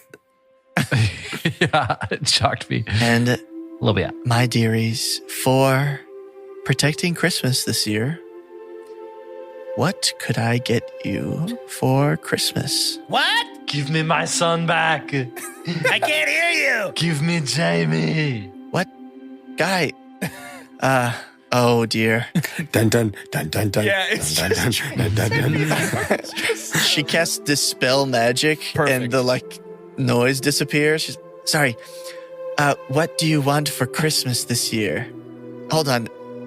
Howard just yelled something at me. And she flies over to the horde and picks up she dives into the gold and comes out with a crystal ball. And it begins to glow. She's like, Howard, Jamie is not dead. Nice. Jamie is at home. What do you mean? Wait, I never checked there.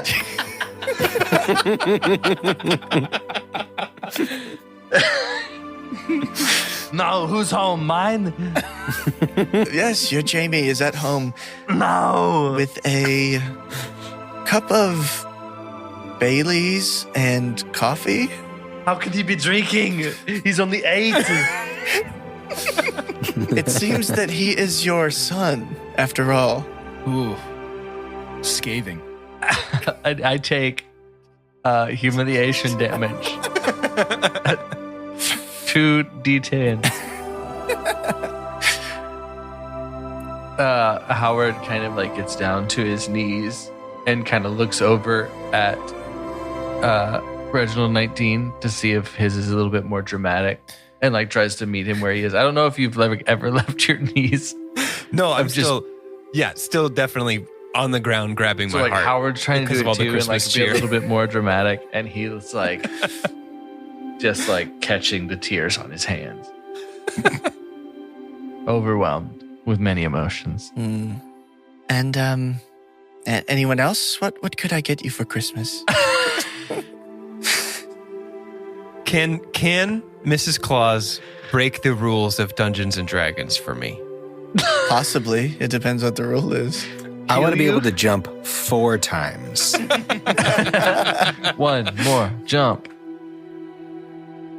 Mrs. Claus, I would very much appreciate it if you would grant me eternal and everlasting companionship in the form of these 2 homunculi who were given to me by God, and I was denied the opportunity to use them in battle. Well, In battle. of course. They will be your eternal companions. What will you name them? Jamie. Just from a puddle of tears on the ground.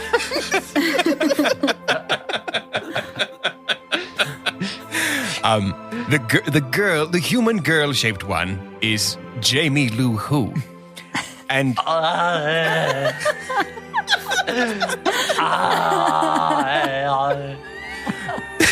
The crying sound.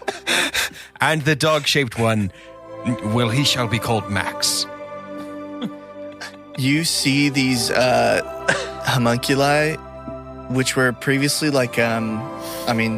little more than animated snowmen, suddenly almost seem like they have gained a conscience. They are no longer animated snow and now have their own thoughts and feelings. Am I just destined to always have little guys. You gotta. Yeah, dude. I'm just always going to have little guys on Imagine That's so Dungeons. cute. That's just how it Protect. goes.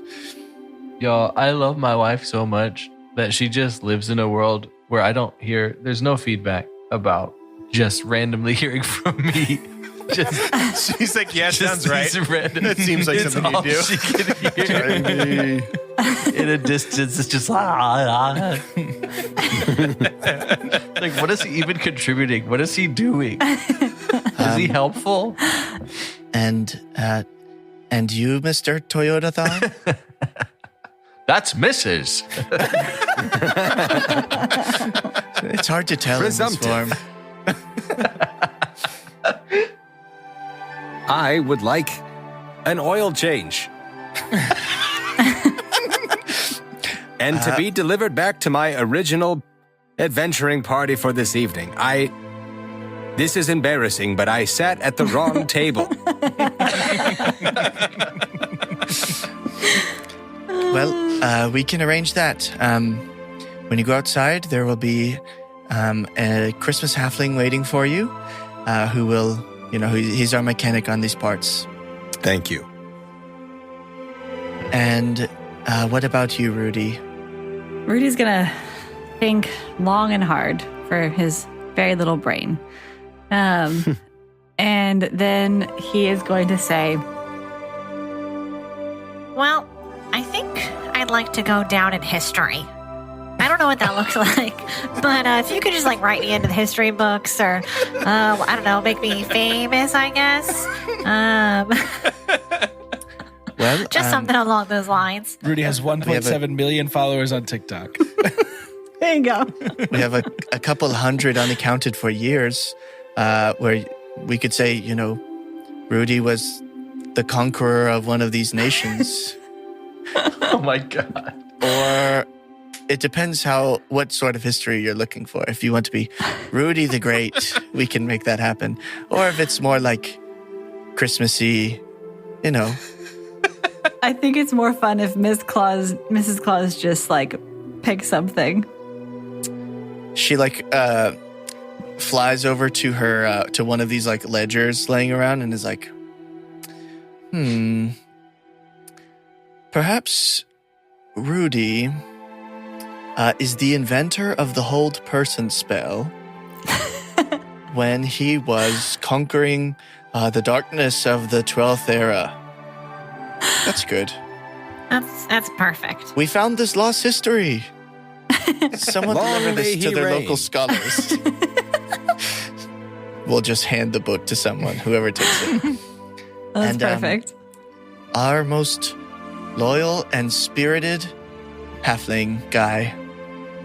What could we get for you this year? Same thing I ask for every year. Copy of Nintendogs. Keep losing it.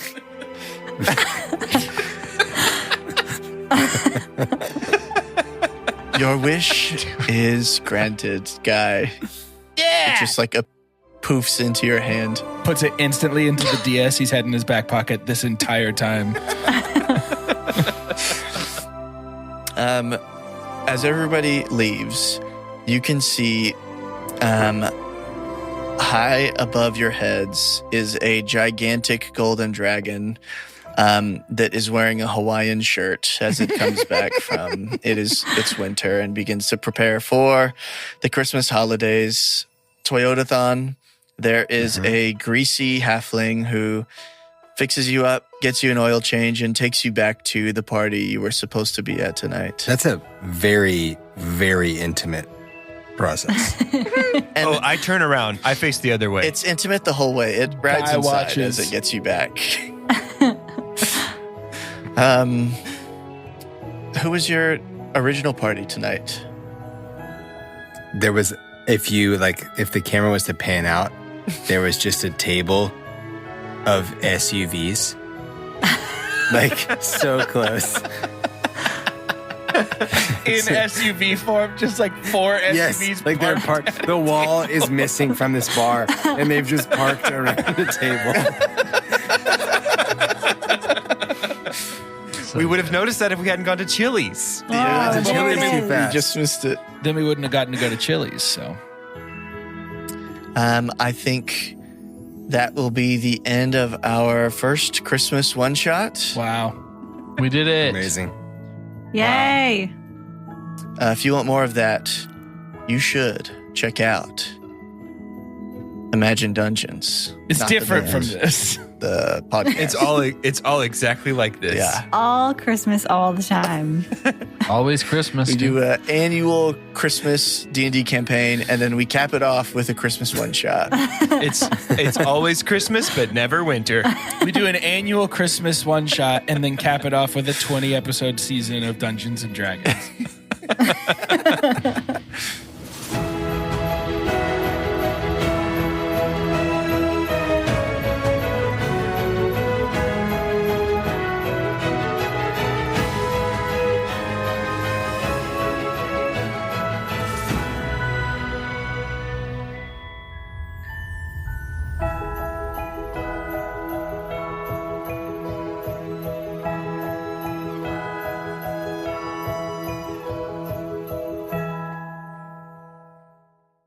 Ready to wander Middle-earth? Join me, Aaron, your guide to the world and works of J.R.R. Tolkien. On the Lore of the Rings podcast, we explore Tolkien's epic stories, from the Lord of the Rings to the Silmarillion and more, uncovering the deep lore, breathtaking tales, and timeless inspiration behind them. Whether you're a fan of the movies, new to the books, or rediscovering them after years, Lore of the Rings is your perfect companion.